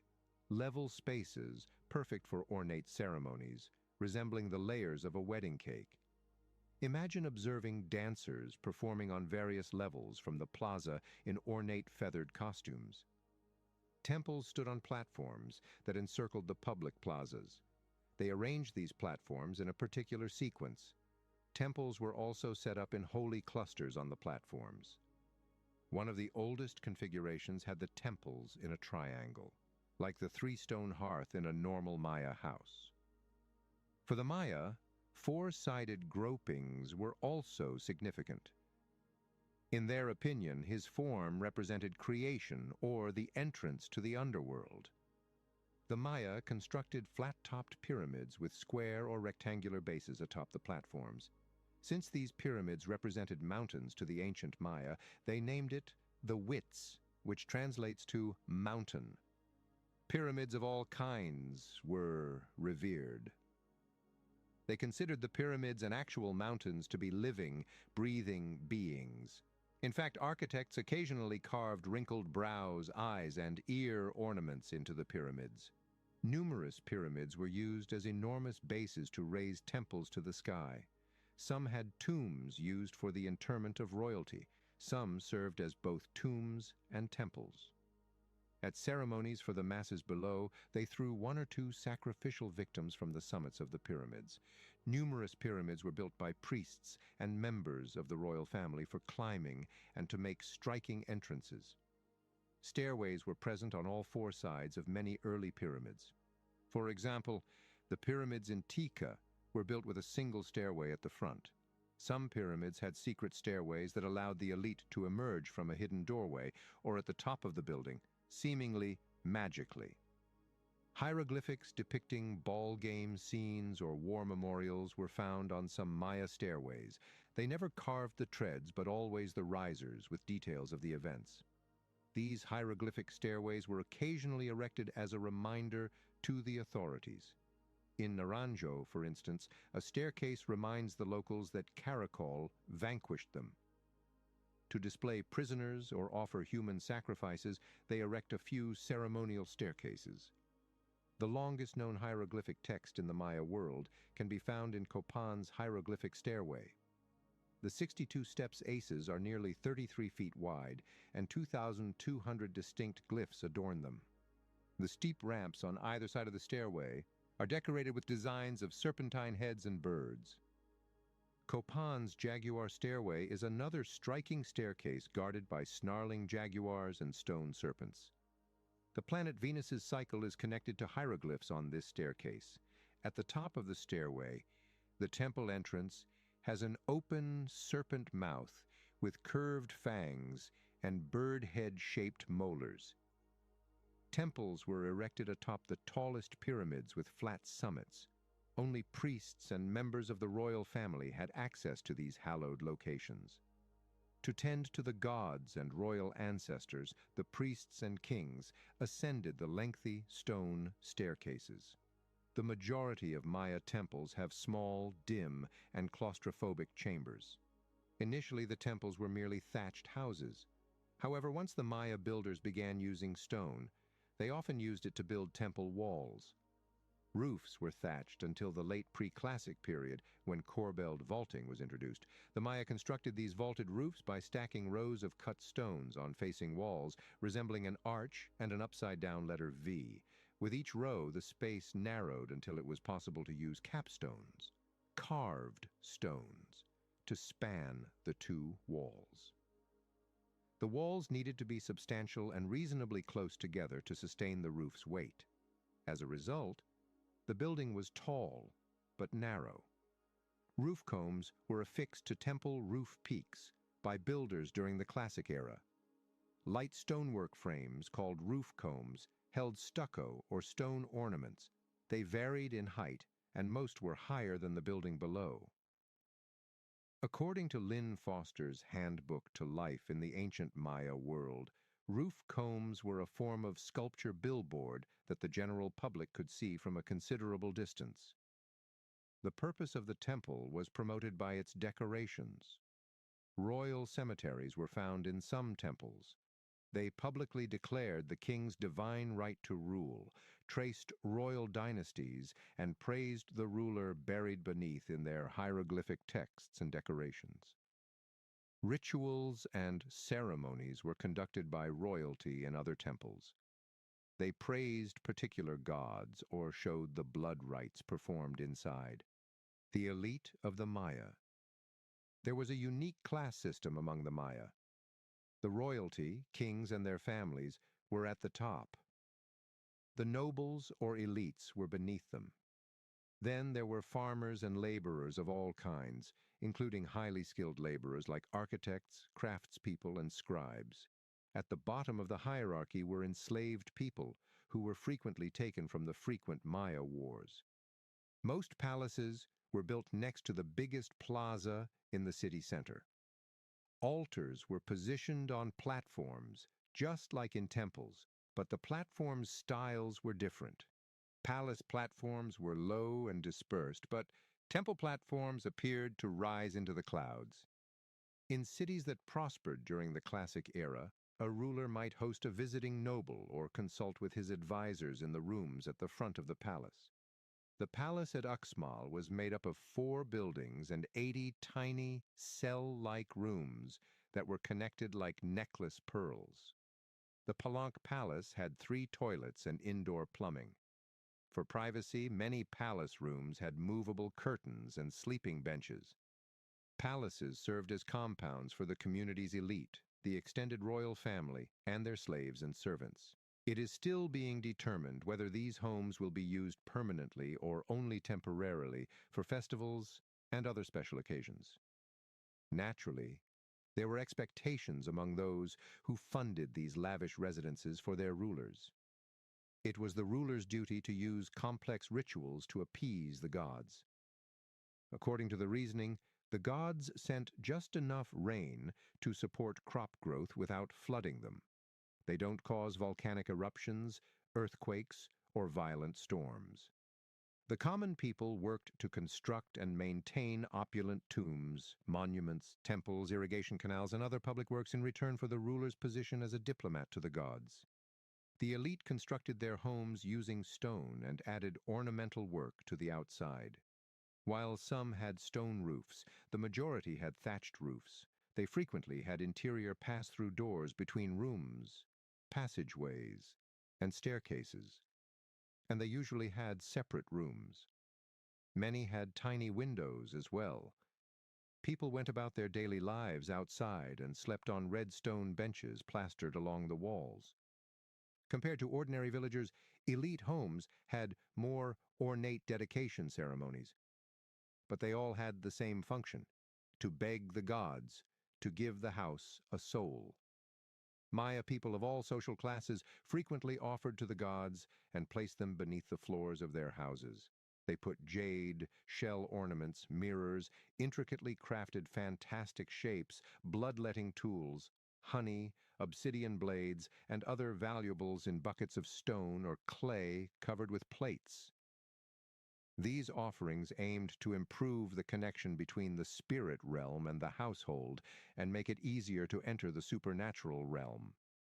The capital city rulers governed trade and the distribution of trade goods.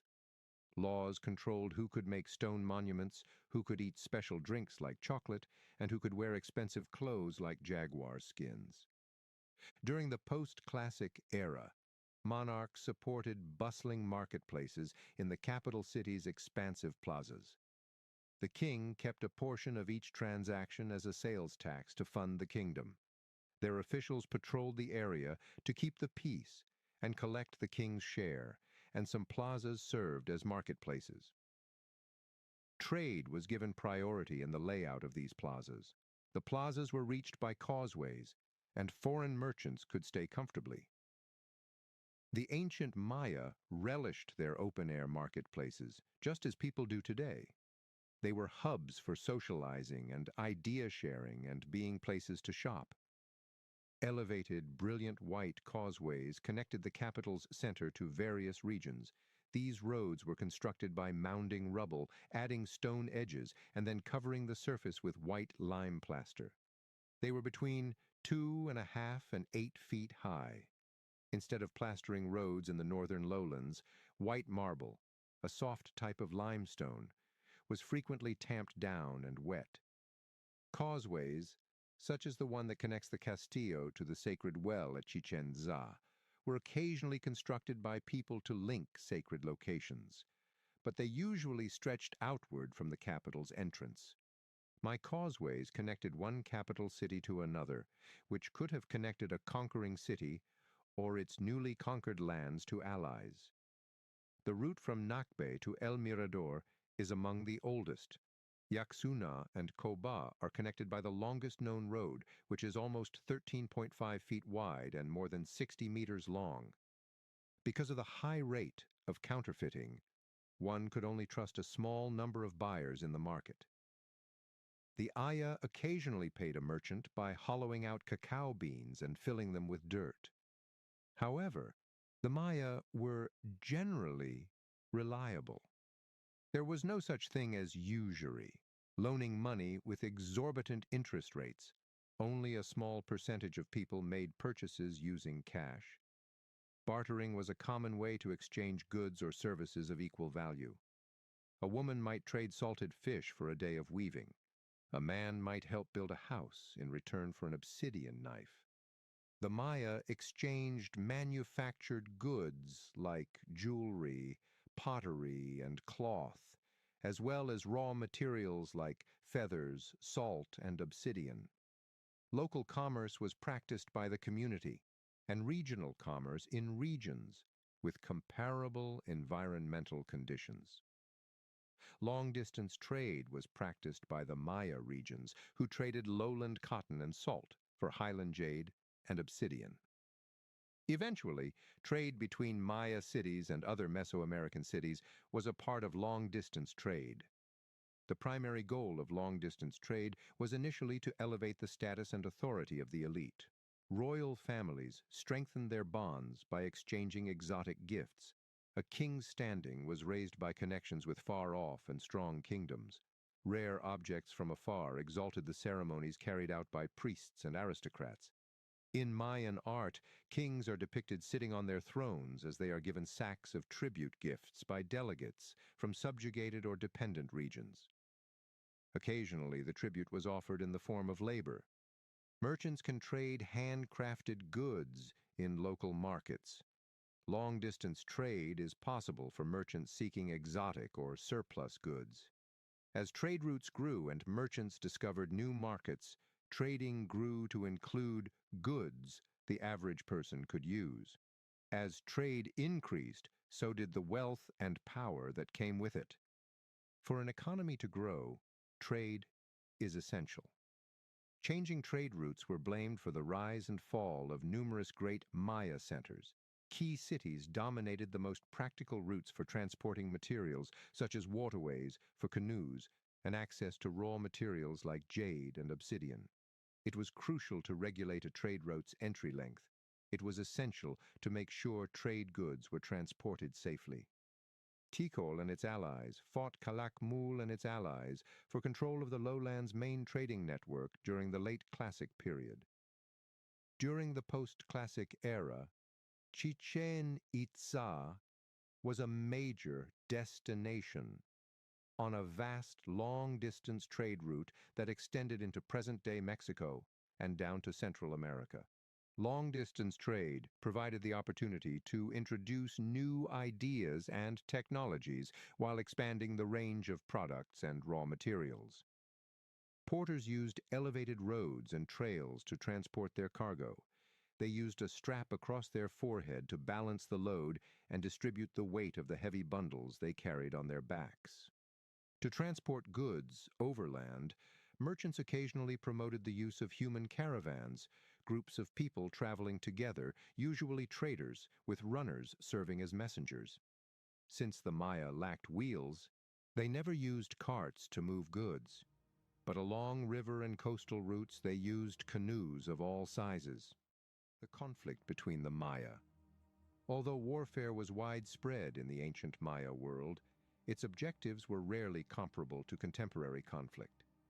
To capture enemy prisoners, Maya kings frequently embarked on royal raids. The captives were used in ritual sacrifice and as slave labor by the victorious polities. The victorious governments subjected prisoners to years of torture before sacrificing them in public rituals, especially for kings and other elite prisoners. A king's duties include decapitation or cutting off the head, according to some of the oldest ceremonial platforms. According to the Maya, the victim was as much food for the gods as blood from bloodletting. As a tribute to construction, they frequently buried the sacrificed corpses during building ceremonies. Alternatively, when the conquering king dies, he may bury them in his tomb. Raids for captives were a primary motivation for fighting, but they were not the only ones. Two polities occasionally fought each other to gain access to trade routes, agricultural land, or water. The demand for resources rose as populations grew.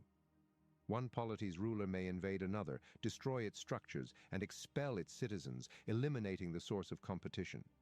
As an alternative, a ruler might wage a conquest war. The victorious leader would then seize the wealth, resources, and populace of the vanquished polity. The king's reputation would rise as a result. The Maya civilization had full-time, skilled warriors by the classic period.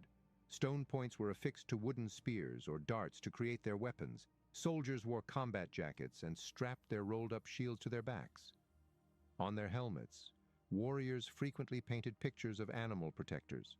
A warrior would often adorn himself with strings made from the shrunken heads of his defeated enemies to show the enemy how strong he was. The warriors fought with the kings. They actively engaged in hand-to-hand combat rather than merely watching battles from afar. A collective image was carved into square columns at Chichen Itza's Temple of Warriors. It depicts an army of over 220 men advancing on the temple staircase. Most of the men are armed and dressed like warriors. They are armed with clubs, spears, spear throwers, and other weapons. In A Forest of Kings, Linda Shaley and David Friedel write of the procession. It is evident that some of the warriors in the procession are veterans, showcasing their amputated limbs with pride. Each portrait is unique, with details that set it apart. The warriors are not the only significant individuals. Some are recognized as sorcerers or priests by their regalia, emblems, and lack of weapons. Among these men there is an intimidating elderly matriarch as well. When farmers were not working, and their fields were in danger during the dry season, planners fought wars. Battles were usually scheduled to coincide with Venus's appearance as an evening star in the sky.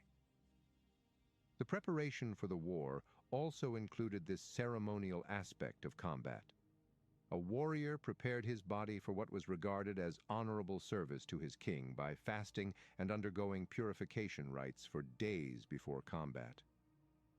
By the late Classic era, border conflicts had become so frequent that communities, farms, and water sources were encircled by defensive walls. These defensive walls were often low and made of stones to protect the cities, but they also had wooden stockade fences. Game, the ball.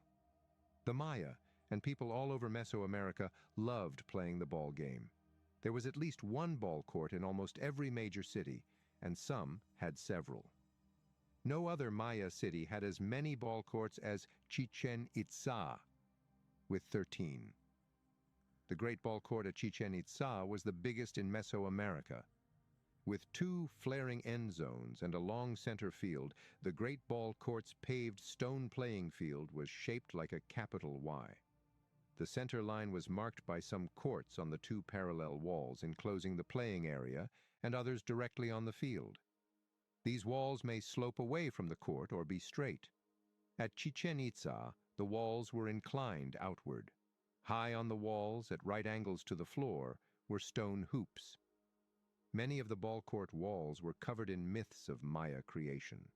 Because of their strong association with the underworld, the Maya built courts on low ground, frequently at the foot of tall pyramids or platforms. The carvings on the walls of Chichen Itza's Great Ball Court depict two characters known by the nicknames Captain Sun Disk and Captain Serpent. Each figure carried various weapons because the Maya at Chichen Itza witnessed the ball. Although we have pictures of the Maya ball game painted on walls, pottery, and carved into stone, we have never found a rule book for it. These images of players frozen in dramatic moves provide a glimpse of the game.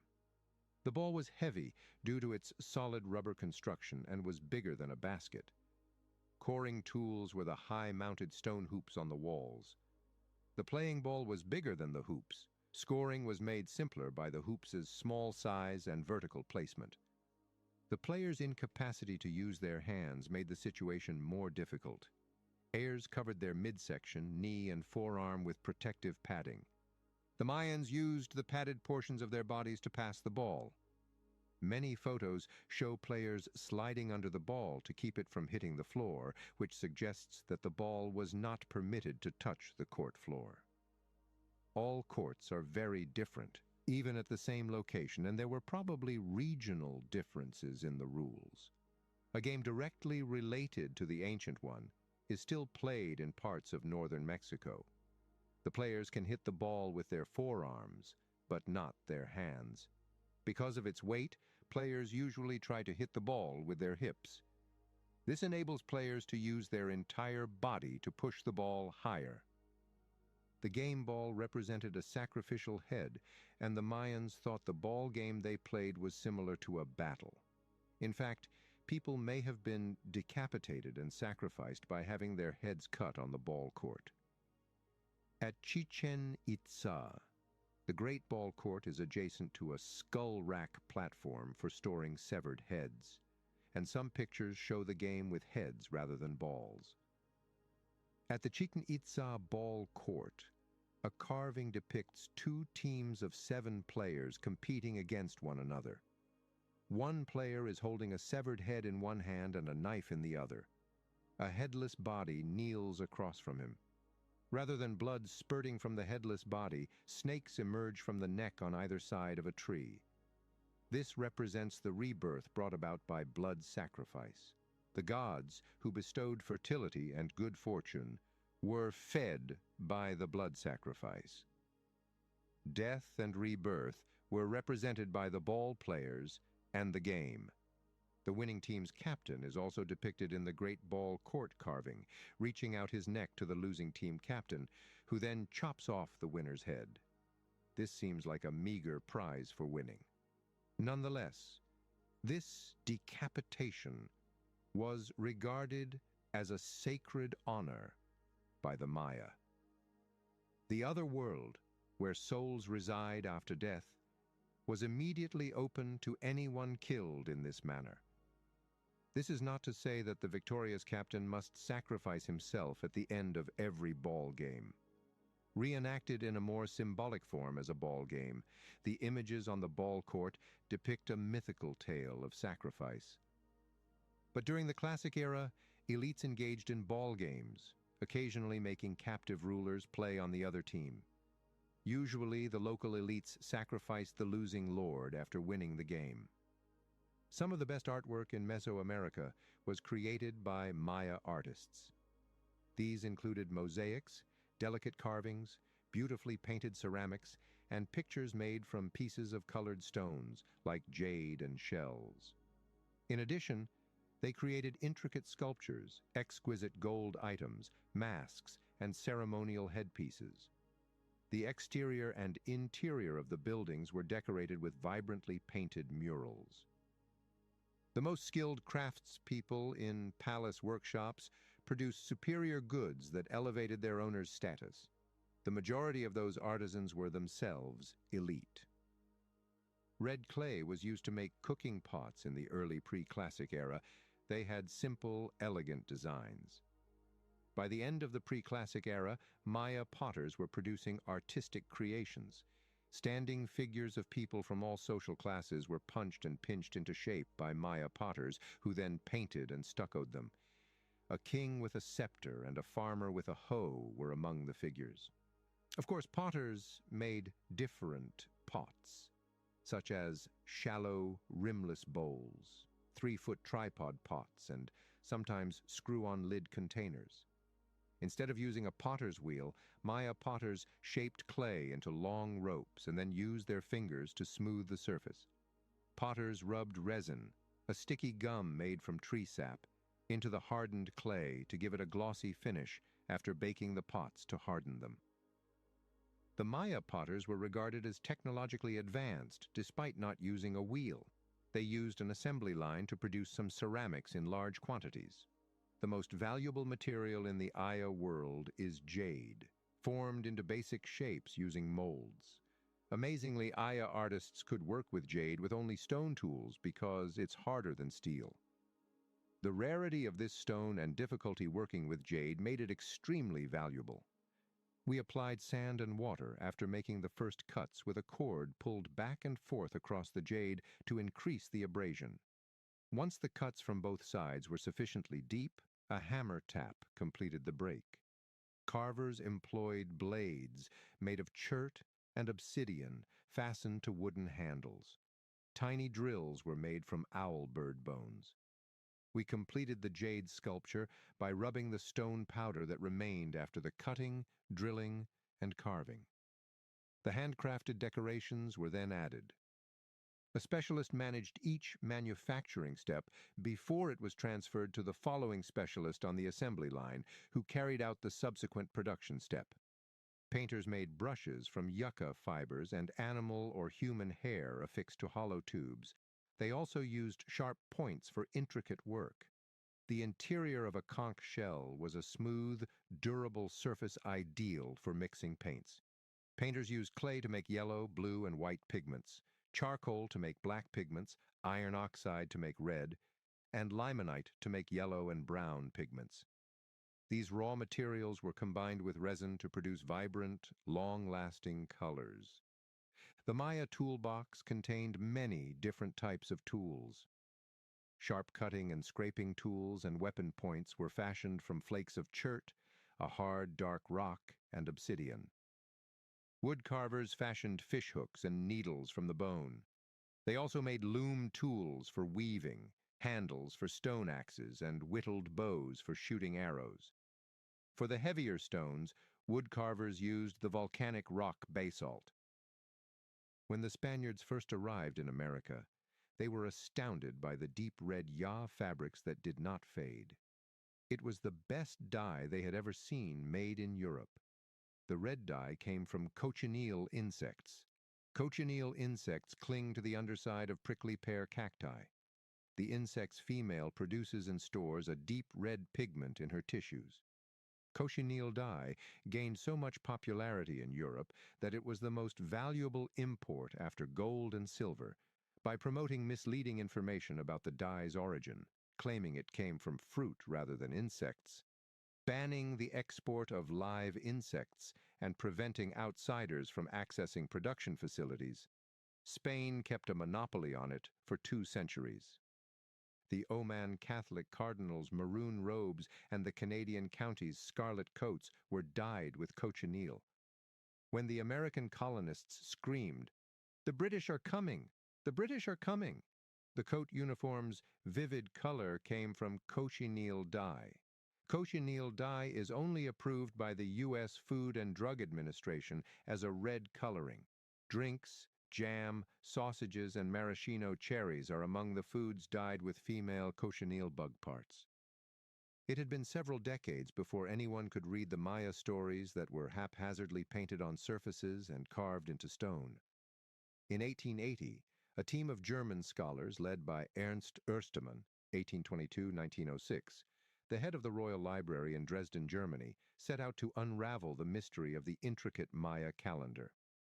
A Russian scholar, Yuri Knorozov, 1922-1999, examined Diego de Landa's works on the Yucatan Maya in 1930.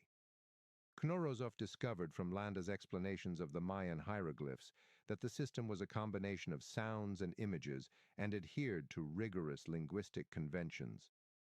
In 1960, Tatiana Proskauryakov, 1909-1985, meticulously examined Mayan texts at the Aya site of Piedras Negras in Guatemala, taking the decoding to the next level. The first round table meeting of scholars took place in 1973 at the Maya site of Palenque, close to the present-day city of Chiapas, Mexico, and brought together a battalion of linguists, people who study language, from all over the world, led by Yale University anthropologist Lloyd Lounsbury, 1914-1998. The last key, however, was the ability of the glyphs to represent words or sounds, which was found by the son of archaeologist George Stewart. As a child, David Stewart used his crayons to copy the glyphs as a form of entertainment while his father worked. As a teenager in the 1980s, he understood that a single symbol or set of glyphs could mean different things and vice versa. David Stewart realized that a single glyph could represent multiple meanings. Numerous scholars are slowly unraveling the rich history that the ancient Maya scribes left behind. In Lost Kingdoms of the Maya, Jean and George Stewart describe rulers like Yaxchilan's great shield jaguar, who lived to a ripe old age, and his son Bird Jaguar, who seemed to take great pride in his well-earned title, he of 20 captives. The craftspeople ground maize, nuts, and seeds with chisels, axes, and grinding stones. In the palace workshops, the artisans who worked in the aristocratic homes had access to various specialized tools. They painted murals and bas-reliefs all over the royal walls. For large carvings on stone monuments, artists carved into the surface using sharpened and curved tools made of bone, shell, and obsidian. To create a smooth surface, they used stone axes to roughen the monument stones, dragged them to the location on rollers, and then sanded them with stones. Before starting the challenging carving process, artists painted a grid resembling graph paper and drew a preliminary version of the scene and hieroglyphs. Vines and palm leaves were used to weave simple mats and baskets. People sat on dirt floors, slept on mats, and used dining tables. Additionally, they interred bodies beneath their homes' floors. Baskets were used to carry goods, make ceremonial offerings, and store goods. The raw paper material was the inner layer of bark from the wild fig tree. Maya artisans soaked and boiled the bark in ash, lime, or mixed maize. The craftspeople rinsed and then spread a layer lengthwise on a wooden board. After applying the first layer crosswise, we applied the second layer and allowed it to dry in the sun. After it had dried, we thinned the paper by pounding it or rubbing it with a stone. After that, a thin layer of plaster was applied. We folded a long strip of paper like an accordion to create books or codices. Strips of paper were also used in blood rituals. In sacrificial bowls, the gods consumed the smoke from burning paper soaked in blood. People created natural dyes using a range of materials. A red dye was created by finely chopping Brazil wood and combining it with water. Cochineals, tiny insects that consume prickly pear cacti, also produce red dye. Logwood produced a deep purple dye. Although it was lighter, Pacific Ocean sea snails also produced purple dye. Maya wrote, "Did writing originate in the Maya region, or did other Mesoamericans teach it to the Maya? Although the exact origin of Maya writing is unknown, this does not mean it was imported from another area. The archaeological record shows that the earliest stone-carved texts were fully developed. However, they could have experimented early on with less resilient materials like bark paper. There is a suggestion that painting preceded stone carving. The verb to paint is the root of the Mayan word for to write. The absence of tangible proof of the development of Mayan writing could be explained if the earliest writing attempts were painted on surfaces and then washed away. The Mayan writing system was developed in phases. At first, it was limited to images other Mesoamericans could read easily. For instance, friendship was symbolized by the picture of a person with fingers reaching towards the other shoulder, and their forearm pressed across their chest.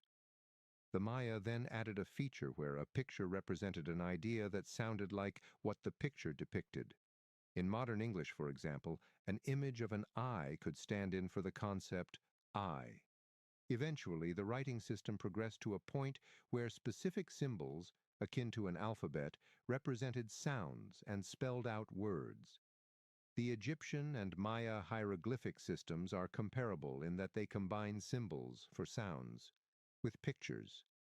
Whatever its origin, Maya rulers, especially the late pre-classic polities in the southern Maya area, quickly adapted the knowledge of writing for political purposes, making it the hallmark of early civilization.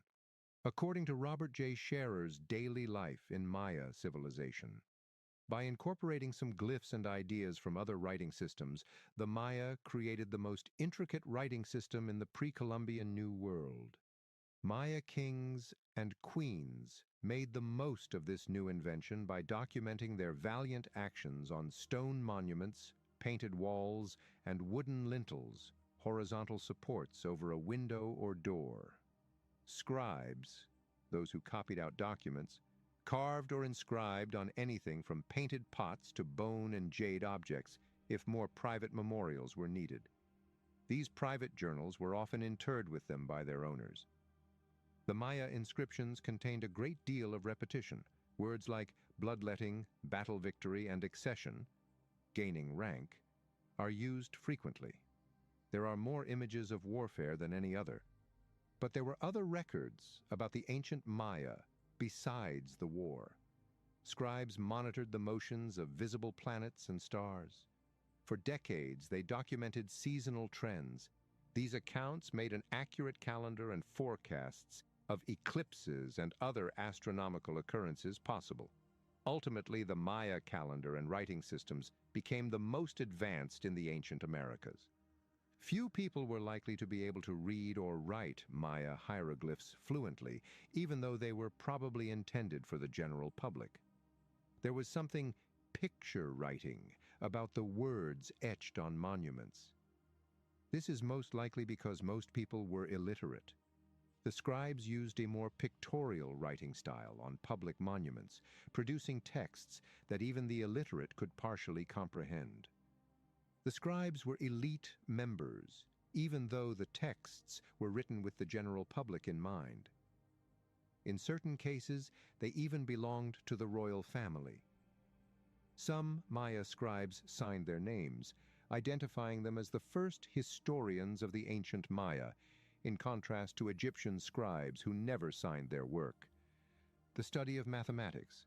The Maya are regarded as one of the most mathematically sophisticated ancient civilizations, even though they did not use fractions or negative numbers. They were the first known people to comprehend zero and have a symbol for it centuries before Europe did. Furthermore, multiplication tables found in the Dresden Codex, composed during the post-classic era, provide evidence that the ancient Maya were using their numbers to perform abstract calculations by that time. The number 10 serves as the foundation for the current decimal number system. Moving to the left increases each place by 10. For instance, 467 equals 4x102 plus 6x101 plus 7, where the numbers 7, 6, and 4 are in the ones, tens, and hundreds of places, respectively. The number 20 was the foundation for the ancient Maya number system, also known as the vigesimal system. The human body, including all of the fingers and toes, was used in the Maya counting system. The Maya stacked their numbers so that place values increased from bottom to top rather than right to left. Consequently, 0 through 19 were placed at the bottom, followed by 201, 202, etc. 467 equals 1x 202 plus 3x 201 plus 7 in this system. Numbers were written by Maya scribes using three symbols. A bar represented 5, a dot represented 1, and a shell represented 0. 467 will be written by a Maya scribe with a bar and 2 dots at the bottom. 3 dots on the second level, and a dot on the third level. Maya merchants extensively used mathematics to determine the worth of trade goods. For instance, to compute an equal exchange, a trader who exchanges cacao beans for jade must ascertain the value of each commodity. The calendars of Maya. The Maya were astronomy experts as well. They precisely measured and dated the movement of the sun, moon, and planets. Dates were painted on pottery, carved on monuments, and sculpted on temples as a way for the Maya to emphasize the value of keeping time. Maya calendars had recurring orbits or cycles like the sun, moon, and planets.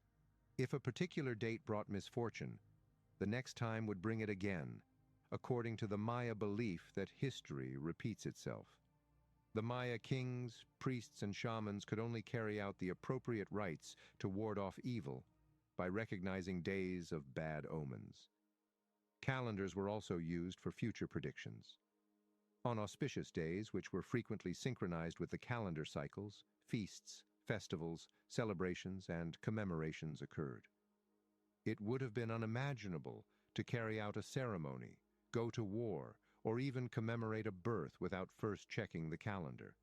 The Maya had two calendars that were in sync with each other, the 365-day Hab calendar and the 260-day Tzolk'in calendar. The oldest Maya calendar is the Tzolk'in. All of their rituals were scheduled around this holy calendar. Prophecy made use of this calendar as well. By prioritizing the numbers 1 through 13 before the names of the 20 days, we could record the dates of the 260-day cycle until we had used each day 13 times. It would be the same as writing the following modern dates: Monday, Tuesday, Wednesday, Thursday, etc. The Maya codices resembled contemporary almanacs. They forecasted each day's fortunes using the Tzolk'in. The calendar served as a decision-making tool for kings. A king, for instance, would prefer to fight on a day when fortune was on his side. Venus's ascent was the ideal decision. In addition to the 260-day calendar that matched the solar year, the Maya kept a 365-day cycle calendar called the Sab, the Hab. 13. Katun conclusions. The conclusion of each Katun, or 7,200-day cycle, roughly 20 years, was a significant reason for celebration. Each of the 13 Katuns had a unique god and rituals that differed depending on the location. But Tikal was the only place that celebrated a Katun ending. They constructed a whole complex of structures for the celebration, including 2 pyramids. Lowlands communities held 2 ceremonies at the halfway point and another at the end of the Katun because they couldn't wait 7,200 days for a celebration. Some websites from the classic era went one step further and praised Hotuns, sometimes referred to as quarter Katuns. Maya priests conducted worship rituals in temples dedicated to the god of the Katun. There was also a reason to celebrate the Mayan New Year. After 5 days of hiding from the evil forces, the Wayeb people started celebrating the New Year by participating in one of 4 ceremonies, depending on the day of the year. Each ceremony had 18 months, each with 20 days, and was connected to one of the cardinal directions: east, west, north, or south. One could think of the Sab as the farmer's calendar. The names of each month are related to the land and maize farming. The Maya added 5 days, known as Wayeb, to the year to make up the final 5 days. During the holy period of Wayeb, creatures from the underworld entered the middle world through gateways and caused havoc among people. The 260-day and 365-day calendars were frequently used concurrently. Scribes recorded a day's position in the Tzolk'in calendar, and then its position in the Sab calendar. Combining the 2 calendars produced a much larger cycle, which repeated after 18,980 days, or 52 years. This 52-year cycle was dubbed a calendar round. Maya calendars were not always cyclical. Like the modern calendar, the long count counts forward or backward from a single point daily. The only fixed-point calendar used by pre-Columbian Mesoamericans was that of the Maya. The day the Maya thought their universe came into being was the start of the long count. The modern calendar places this date as August 11th, 3114 BCE. It marks the start of the massive 5,128-year cycle. December 21st, 2012 marks the conclusion of the long count and the fantastic cycle. A brand new, amazing cycle will start at this point. Calendar celebrations were frequently depicted by artists on stone monuments. One such monument commemorates the end of the 17th century and features great jaguar Paw, the king of Tikal. Artists portrayed him from the waist down, wearing clothing similar to that of the kings who had preceded him. Ankle cuffs bearing the symbols for day and night are worn by the great jaguar Paw. He holds the executioner's axe while standing atop a cowering captive. The 17th Kiatun cycle ceremony will be sanctified, made holy by the death of this captive. The Yucatan Maya believed their world was not the first to evolve, as floods had created and destroyed 3 other worlds before theirs. The first world was inhabited by dwarves, who built great temples and pyramids. They worked in the dark because the sun was not there. The dwarfs were turned to stone by the first sun's rays. The first flood was then brought on by the rains. Despite regional and historical variations, the idea of multiple creations was present in all Maya creation myths. The creator gods always aimed to create the ideal world. When their efforts failed, they started over and used a flood to erase their mistakes. These creation stories were passed down and recounted over and over by generations. The Highland Maya then documented their origin stories in Popol Vuh, which translates to Council Book or Book of the Community, in Mayan in the 16th century. It starts in a dark world before night and day existed, where there is not one person, one animal, bird, fish, crab, tree, rock, hollow, canyon, meadow, or forest, the book claims. Nothing moves. Nothing but the sky is left. Vo Popol. Popol Vuh claims that the creator gods created the first humans from mud. However, their design could have been more comfortable. They made a body, but it didn't look appealing to them, the book states. Simply dissolving, disintegrating, softening, loosening, crumbling, and separating. It also refused to turn its head. It simply had an uneven face. It was unable to look around. At first it spoke incoherently. The gods wanted people to pray to them and keep track of the calendar, but these awkward people could not. So they gave it another go. This time, they gave the wood carvings life. They multiplied, producing sons and daughters, and the wood carvings appeared human. They had to be taught about the existence of the creator gods, though. The heart of sky sent a flood to exterminate them because they refused to worship their creators. The flood could not ruin the next human experiment. According to Popol Vuh, the gouger of faces appeared and gouged out their eyeballs. A sudden bloodletter appeared and snapped their heads off. The crunching jaguar arrived and devoured their flesh. The tearing jaguar arrived and ripped them apart. The creator gods transformed cooking pots, grinding stones, and tortilla griddles into talking, flying enemies. The grinding stones crushed human bones. The tortilla griddles and cooking pots sought revenge for setting the humans on fire and burning them. When the humans ran away, there was nowhere for them to hide. Caves slammed shut in their faces, trees flung them off, and their houses fell apart. It is thought that monkeys are descended from this earlier race. 2 young gods, known as the Hero Twins, were Popol Vuh's true stars. They were brothers Hunahpu and Exbalanque. Popol Vuh traced their ancestry back to Blood Gatherer and other terrifying ancestors. Their unusual conception involved a severed head that was transformed into a fruit on a tree and then spit in their mother's hand. An anthill was their resting place, and they were born in the mountains. The hero twins faced numerous obstacles from unruly characters like one monkey and one artisan. They developed their resourcefulness and cunning as a result of these difficulties, but nothing compared to their exploits with the underworld gods, the lords of Xibalba. It began with a game of baseball. Voices suddenly arose from the great abyss, a bottomless abyss, where Hunahpu and Exbalanque were clearly making too much noise. Do they feel ashamed to stomp around like this? Who has started a new game above our heads? Hunahpu and Exbalanque were called by the irritated lords of Xibalba. Receiving a summons from the lords of death would not be commonplace. The death lords used a louse, a vicious insect, to deliver their summons. However, since lice are not known for their speed, a toad consented to swallow the louse to convey the message more rapidly. A hopping toad is not nearly as fast as a snake, but faster than a crawling louse. Consequently, the snake agreed to ingest the toad.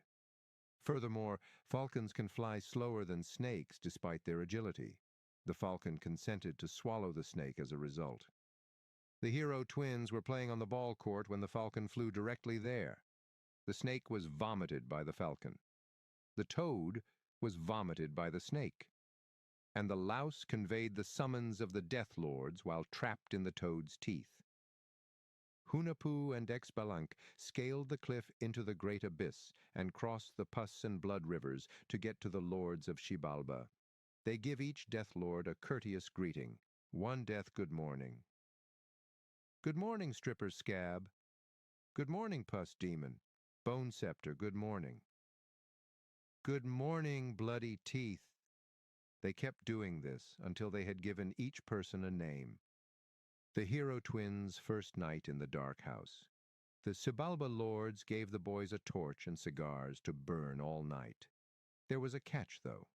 The boys had to return the cigars and torch in the morning unaltered. The boys deceived the lords by affixing bright macaw feathers to the torch to make it appear burning. They also attached fireflies to the ends of the cigars to give the impression that they were glowing. The boys returned the items exactly as they had been given, even though witnesses swore they saw the cigars and torch burning all night. The hero twins spent the second night in the razor house, where they were in danger of being sliced to pieces by moving knives. But by promising them the meat of every animal, Hunahpu and Exbalanque outsmarted the knives. The knives came to a halt and lowered their points. The difficulties persisted. The twins were taken to the cold house by the lords of Xibalba, who attempted but could not freeze them. After that, the lords of Xibalba sent them into the jaguar house, where ravenous, pacing jaguars awaited their assault. Nevertheless, the boys fed the ferocious cats. The house of fire did not burn the twins. They were only toasted. The lords of Xibalba pondered, what kind of people are they? After their attempts to murder the boys were unsuccessful, from where did they originate?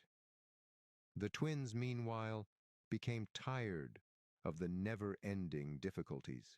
Thus, they pretended to be two rag-clad traveling entertainers. They provided entertainment for the Xibalba lords. They sang, danced, walked on stilts, and swallowed swords. The cunning hero twins then started working miracles. They revived a dog that they had sacrificed. The lords of death were pleased with this stunt. "You have not yet killed a person," cried the lords of death, so the boys took a human life. The bleeding heart was held up by them. After that, they revived people. It astonished the lords of death. Treat yourselves to it. The lords made a demand. Hunahpu was thus sacrificed by Exbalanque. Hunahpu's head rolled away after falling off. Then Hunahpu was revived by Exbalanque. Do it to us. Could you give us up?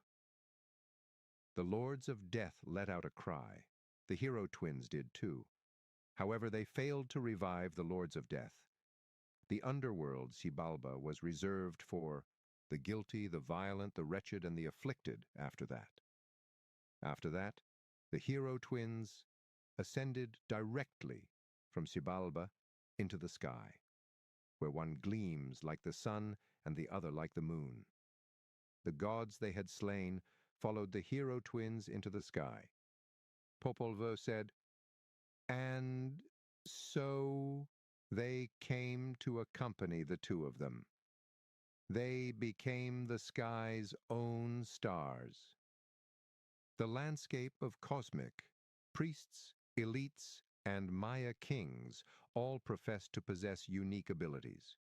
Thanks to these abilities, they were able to interact with the gods and act as a link between the supernatural and human worlds. Kings were especially intimate with the cosmos. They interacted with gods and deceased ancestors through trances and other altered states of consciousness. The world's future was in the hands of kings, who were divine agents. Maya monuments depict particular practices for this. They give details about the participants, time, and place. Images left by the ancient Maya depict their perception of the universe. The Maya believed that there were 3 levels to their universe. They lived in the visible world, also known as the middle world. The sky was the celestial realm of the upper world, and the underworld was the world below. The primordial, the first or original sea, was portrayed as the back of a massive reptile, occasionally a turtle, swimming in the middle world. The middle was divided into 4 quadrants, 1/4 of the total: east, west, south, and north. Death and ancestors were to be found in the north. It was white. Yellow south was regarded as the sun's right hand. The most significant quadrant was east, which was the direction of the rising sun. It was red in color. The underworld was to the west, where the sun was sinking. It was black in color. The center was anchored by a large green cedar tree. Perched in the branches of the ceiba tree was the principal bird god, a celestial bird. The ceiba tree's trunk occupied the middle world, while its branches extended upward into the upper world and downward into the underworld. The souls of the dead passed from level to level through this vast, sacred tree of life, and the gods used it as a means of travel between worlds as well. People believed that the movements of the sun, moon, planets, and stars were the movements of the gods, the celestial nomads. The path to the world of the gods was the Milky Way. Ancestors, spirits, and gods were not the only upper and lower worlds' inhabitants. In the middle world, they coexisted with mortals as well. The gods were said to pass through gateways, such as caves, wells, or any other rock formation where water flowed. Caves were perfect places to perform ceremonies and bury the deceased. The cosmic structure was reflected in Maya homes. The roof is supported by 4 poles, oriented in the cardinal directions of east, west, south, and north. The ceiba tree was symbolized by the central pole. Like the cosmic hearth, a constellation of 3 stars in the night sky, people constructed hearths by positioning 3 stones in a triangle. The 3 stones in the earthly heart surrounded a cloud of smoke, just as the 3 stars in the cosmic heart surrounded a cloud of interstellar gas and dust. The almighty deities. The Maya were polytheists, like many other ancient cultures. They worshipped numerous gods and goddesses, in other words. The natural world, including wind, rain, and hurricanes, had its own gods. Sky gods, moon goddesses, planets, and star gods were among the deities connected to the heavens. Maize, corn, and even chocolate gods were among the gods connected to agriculture. There were gods and goddesses of writing, weaving, and commerce connected to daily life. Additionally, the underworld was linked to dangerous and sinister gods. Some gods, like the 4 Powhatan, had a lot of work to do. One of their duties was to support the 4 corners of the sky. Among the gods destined to travel great distances were the paddler gods, who paddled their canoes across the Milky Way to arrive at the constellation Orion. Some gods appeared as animals, Some were a mix of multiple animals, some had a human appearance, and some were a mix of animals and humans. Itzamna God. Depending on the area, some gods were more significant than others, but the Maya did not worship a single god as the highest deity. Itzamna, which translates to reptile house, was revered as a chief deity in the Yucatan. According to the Maya, Itzamna was an older man with wrinkles, no teeth, sunken cheeks, a large nose, and squinty, square eyes. According to Maya legend, Itzamna invented writing and books. Multiple roles were not uncommon for Maya gods. For instance, Itzamna transformed into a medicine god and healed the ill at specific times of the year. By setting the third stone in the cosmic heart, Itzamna, one of the creator gods, contributed to the creation of the universe. In Itzamna, the word Itz denoted an old, supernatural being. According to the Mayans, everything existed in the Mayan universe. According to Robert J. Scherer's book Daily Life in Maya Civilization, everything in the Maya world was infused to varied degrees with an invisible force and sacred quality. All living things, including humans, as well as rocks, trees, mountains, the sun, moon, and stars, were animated by this sacred essence. This animating sacred essence was known to the Mayans as Ku, which means sacredness. The Maya thought that the Ku was in human blood. Bloodletting was regarded as a sacred rite for this reason, among others. God, Ji, Thaw, Kinich. As a young man, the sun god Kinich Ahau, sun-faced lord, started daily. However, as the sun god traveled through the sky, he grew older with each passing day and by sunset had grown bearded. It was common for gods to have various appearances based on their roles. The Maya thought that Kinich Ahau changed into a ferocious jaguar and then entered the underworld during the night. He was the patron of war in the underworld. Kinich Ahau is portrayed as a fierce, one-toothed deity with catfish whiskers. People revered and feared sun gods in arid areas where droughts and the blazing sun could spell famine. Chak, the god of rain, was frequently pictured holding a serpent, an axe, or a lightning bolt. He had scales on his body, big fangs, and whiskers that resembled snakes. He was partially reptilian and partially human. Snakes symbolized lightning. He was frequently depicted with his hair tied and painted blue. The Maya thought Chak resided in caves that produced lightning, thunder, and clouds.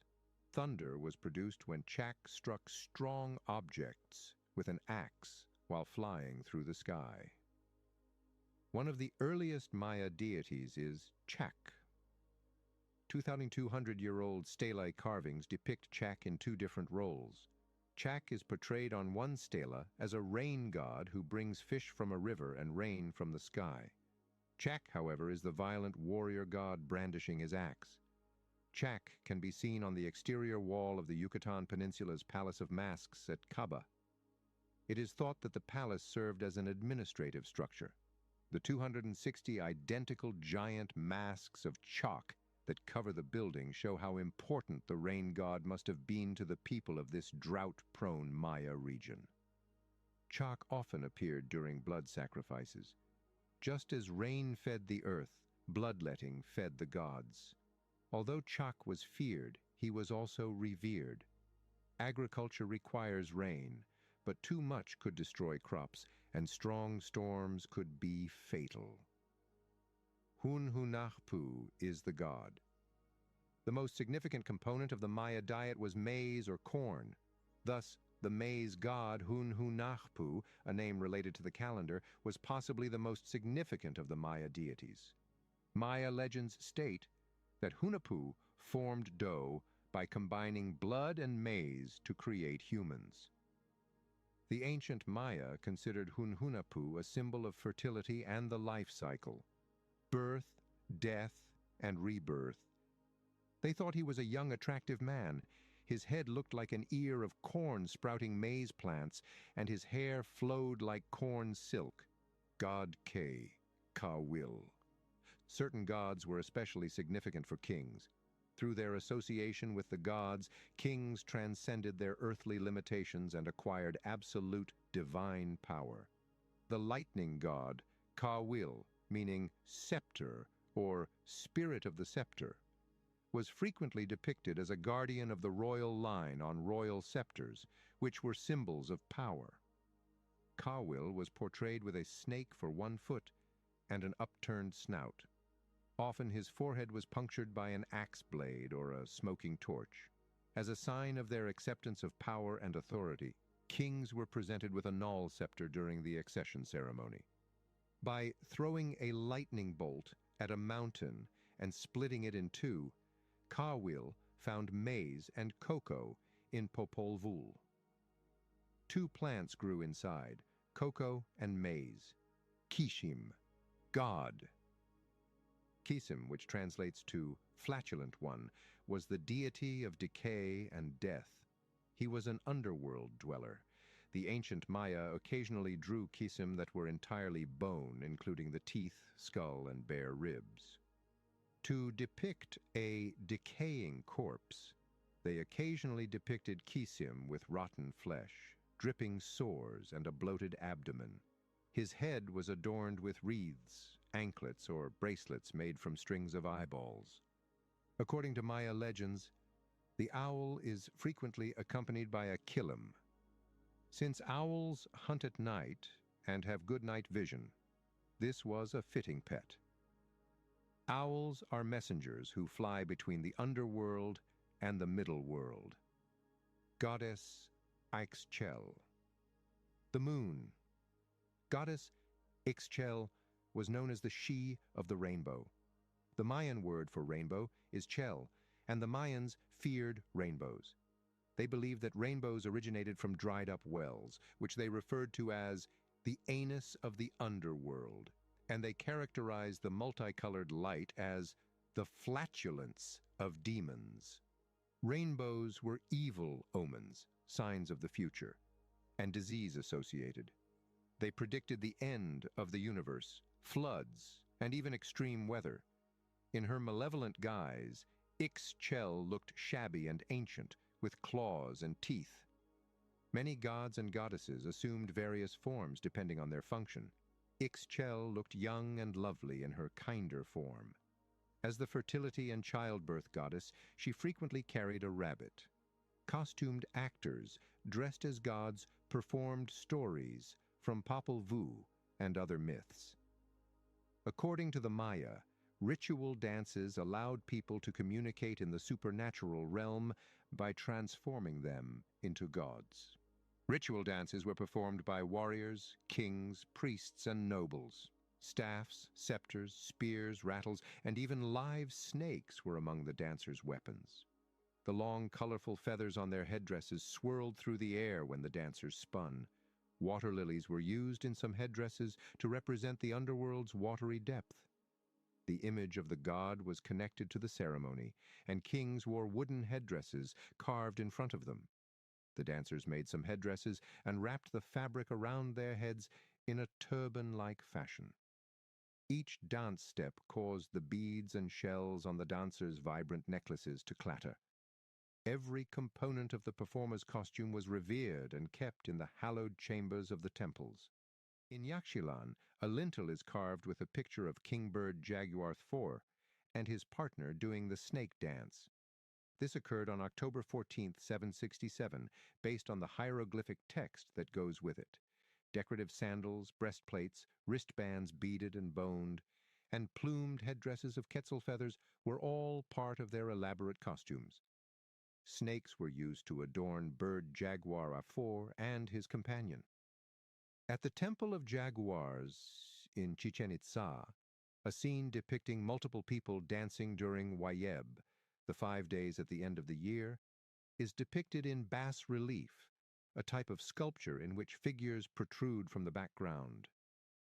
Wayeb was one of the most dangerous seasons. During Wayeb, Silbalba unleashed evil forces and demons into the middle world. The underworld erupted in chaos, disease, and death.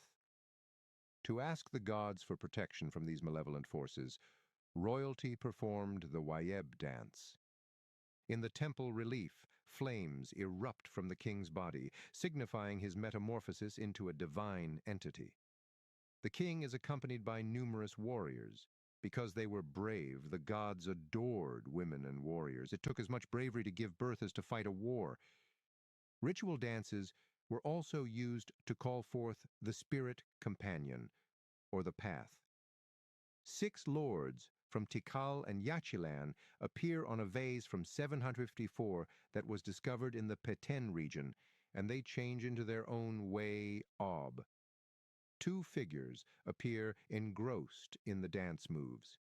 One performs a jig while wearing jaguar pants, while the other swings a snake above his head. 2 figures sit, one watching the dancing snake, the other apparently chopping off his head.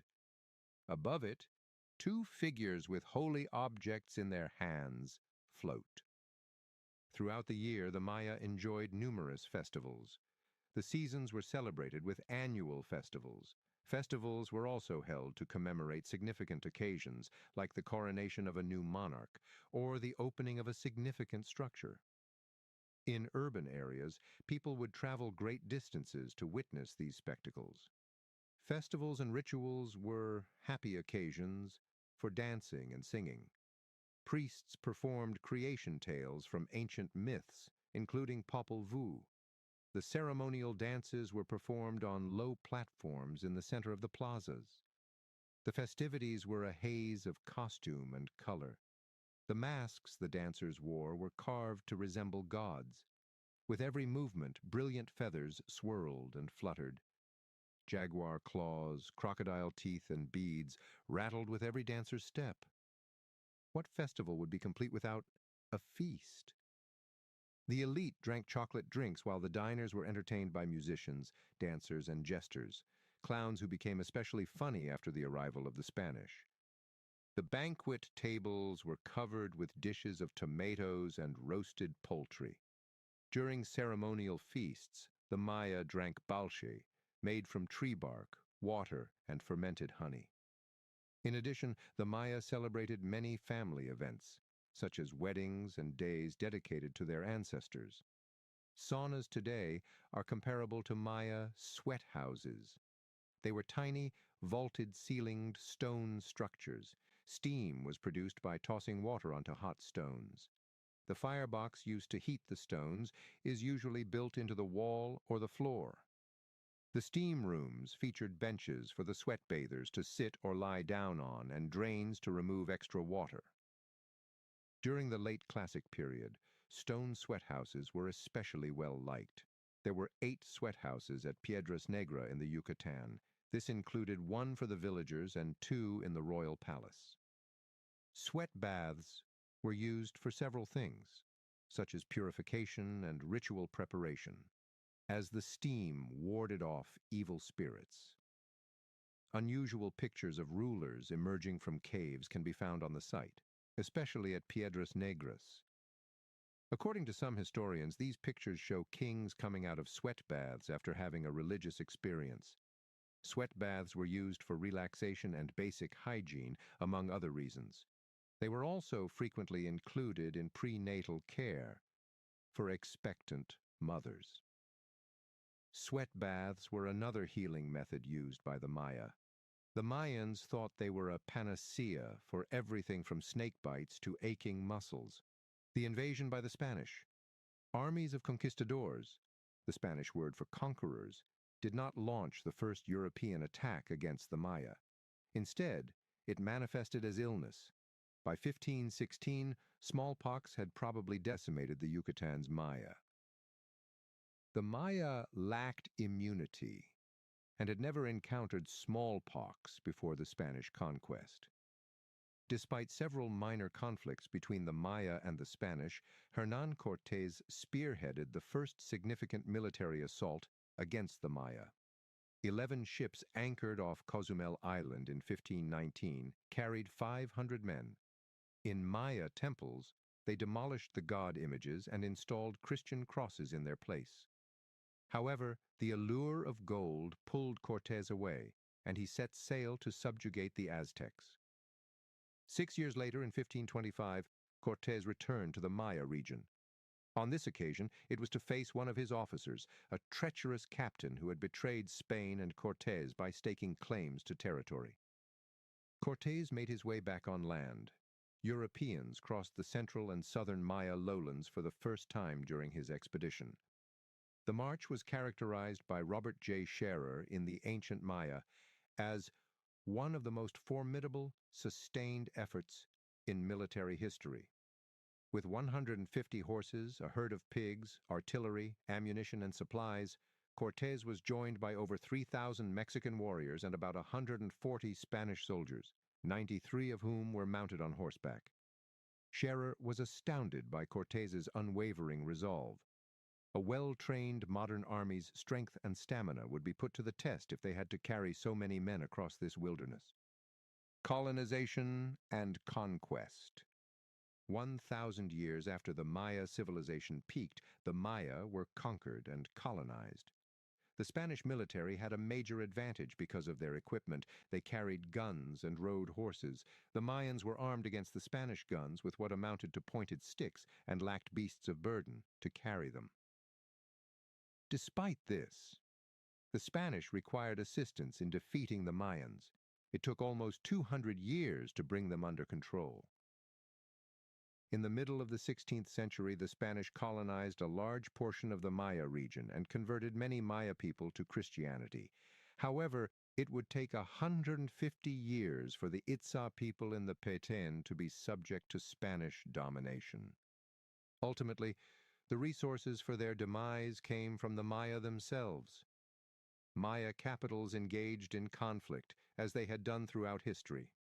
They won temporary victories over their neighbors by allying with the Spanish against their Maya adversaries. Their contentment, though, might have lasted longer. After capturing a town with the aid of Mayan allies, the Spaniards subjugated the Mayans who had assisted them. Scholars rank the Spanish conquest, conversion, and colonization of the Maya as one of the most disastrous periods in human history because of how ruthless and vicious it was. The Maya culture and religion were nearly destroyed as a result of barbaric slaughter techniques. The Maya population was reduced by 90% after the arrival of the Spanish, who also covertly preserved their culture and religion. According to Robert J. Scherer's article in the Ancient Maya, the conquest succeeded in destroying the last remnants of Maya independence. The long period of European suppression that followed the Maya's subjugation had a profound impact on the modern world of the Maya people. Emerges Mexico. In 1810, the Mexican people rebelled against their Spanish overlords. Following a protracted conflict, they gained their independence in 1821.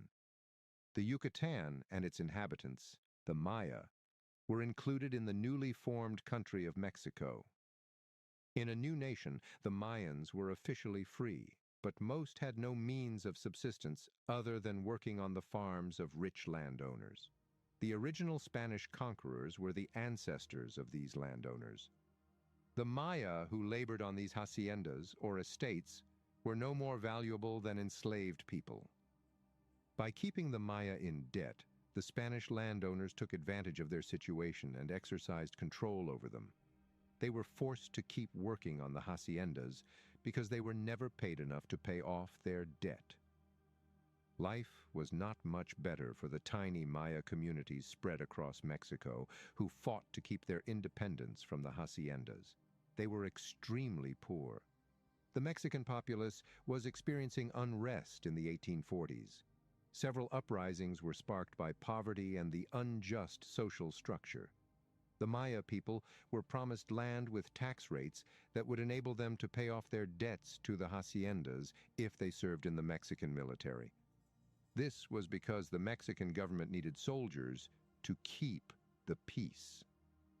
However, it was evident by 1847 that the government had no intention of fulfilling its commitments. The caste conflict. Mesoamerica has been governed by a strict caste system since the Spanish conquest, with the native Maya at the bottom and Spaniards and their descendants at the top. Following 3 centuries of mistreatment by Europeans and their descendants, the Maya erupted in a bloody uprising on July 30th, 1847. Men, women, and children were massacred by Maya soldiers in the Yucatan. Their anger even threatened infants. Armed with British weapons from present-day Belize, the Maya went on the rampage, burning and pillaging villages and haciendas. To quell the uprising, Mexican authorities drafted all men between the ages of 16 and 60 into the army. Acts of cruelty and brutality were committed by both sides. The ethnic Spanish in Yucatan were driven from their haciendas by 12,000 to 15,000 Maya soldiers. The Spanish were trapped in Merida because the Maya controlled the local roads. Mexican ships were waiting to rescue the ethnic Spanish inside the city's walls as they prepared to flee to the coast and the port of Cecil. However, the town needed more paper when it came time to print and distribute the evacuation plans. There were rumors that the Maya were assembling for a last assault.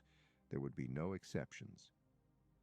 The frightened Spanish waited for 2 days. At last, they dispatched someone outside to assess the situation. The Mayans had left. The first rains had arrived, as indicated by the swarms of winged ants. The Mayans had gone home after packing their travel bags and rolling up their sleeping mats. The corn needed to be planted. The speaking cross, prophecy. In 1850, the village of Chan Santa Cruz was the biggest Maya settlement outside the haciendas. Its boundaries extended to the Belizean border north of Tulum. In Chan Santa Cruz, an enigmatic cross miraculously appeared carved into a mahogany tree. The cross addressed the Maya chiefs. This miraculous talking cross foretold a holy war between the indigenous Maya and people of Spanish ancestry. The chiefs interpreted the Maya's belief that God spoke to them through this cross. The cross instructed them to keep fighting the adversaries of Maya independence. It also warned them that the war would be drawn out and that they needed to exercise patience. The cross taught them how to band together so they could fight more successfully. It assured them that it would shield them from the bullets of the white men. When the cross appeared, Chan Santa Cruz became a focal point of Maya resistance. Because of the cross, the rebellion gained religious significance. Cruzab, or People of the Cross, adhered to the prophecy of the cross. In 1851, the Mexican government raided the church and confiscated the cross. Shortly after, 3 crosses, each with the ability to speak like the talking cross, miraculously appeared in its place. The Mayans regarded these crosses as daughters of the original cross. They were there to continue to lead the faithful. The Yucatan Maya have been fighting the Mexican government for over 50 years. The Mexican army came close to Chan Santa Cruz's door twice, but the Maya were able to repel them both times. However, the United Kingdom could not trade with or supply Chan Santa Cruz with weapons and gunpowder after signing a treaty with Mexico at the end of the 19th century. Without these vital supplies, Chan Santa Cruz was overrun by Mexican government forces in 1901. The Maya had suffered greatly during the War of the Castes. The uprising claimed the lives of over 50,000 Maya.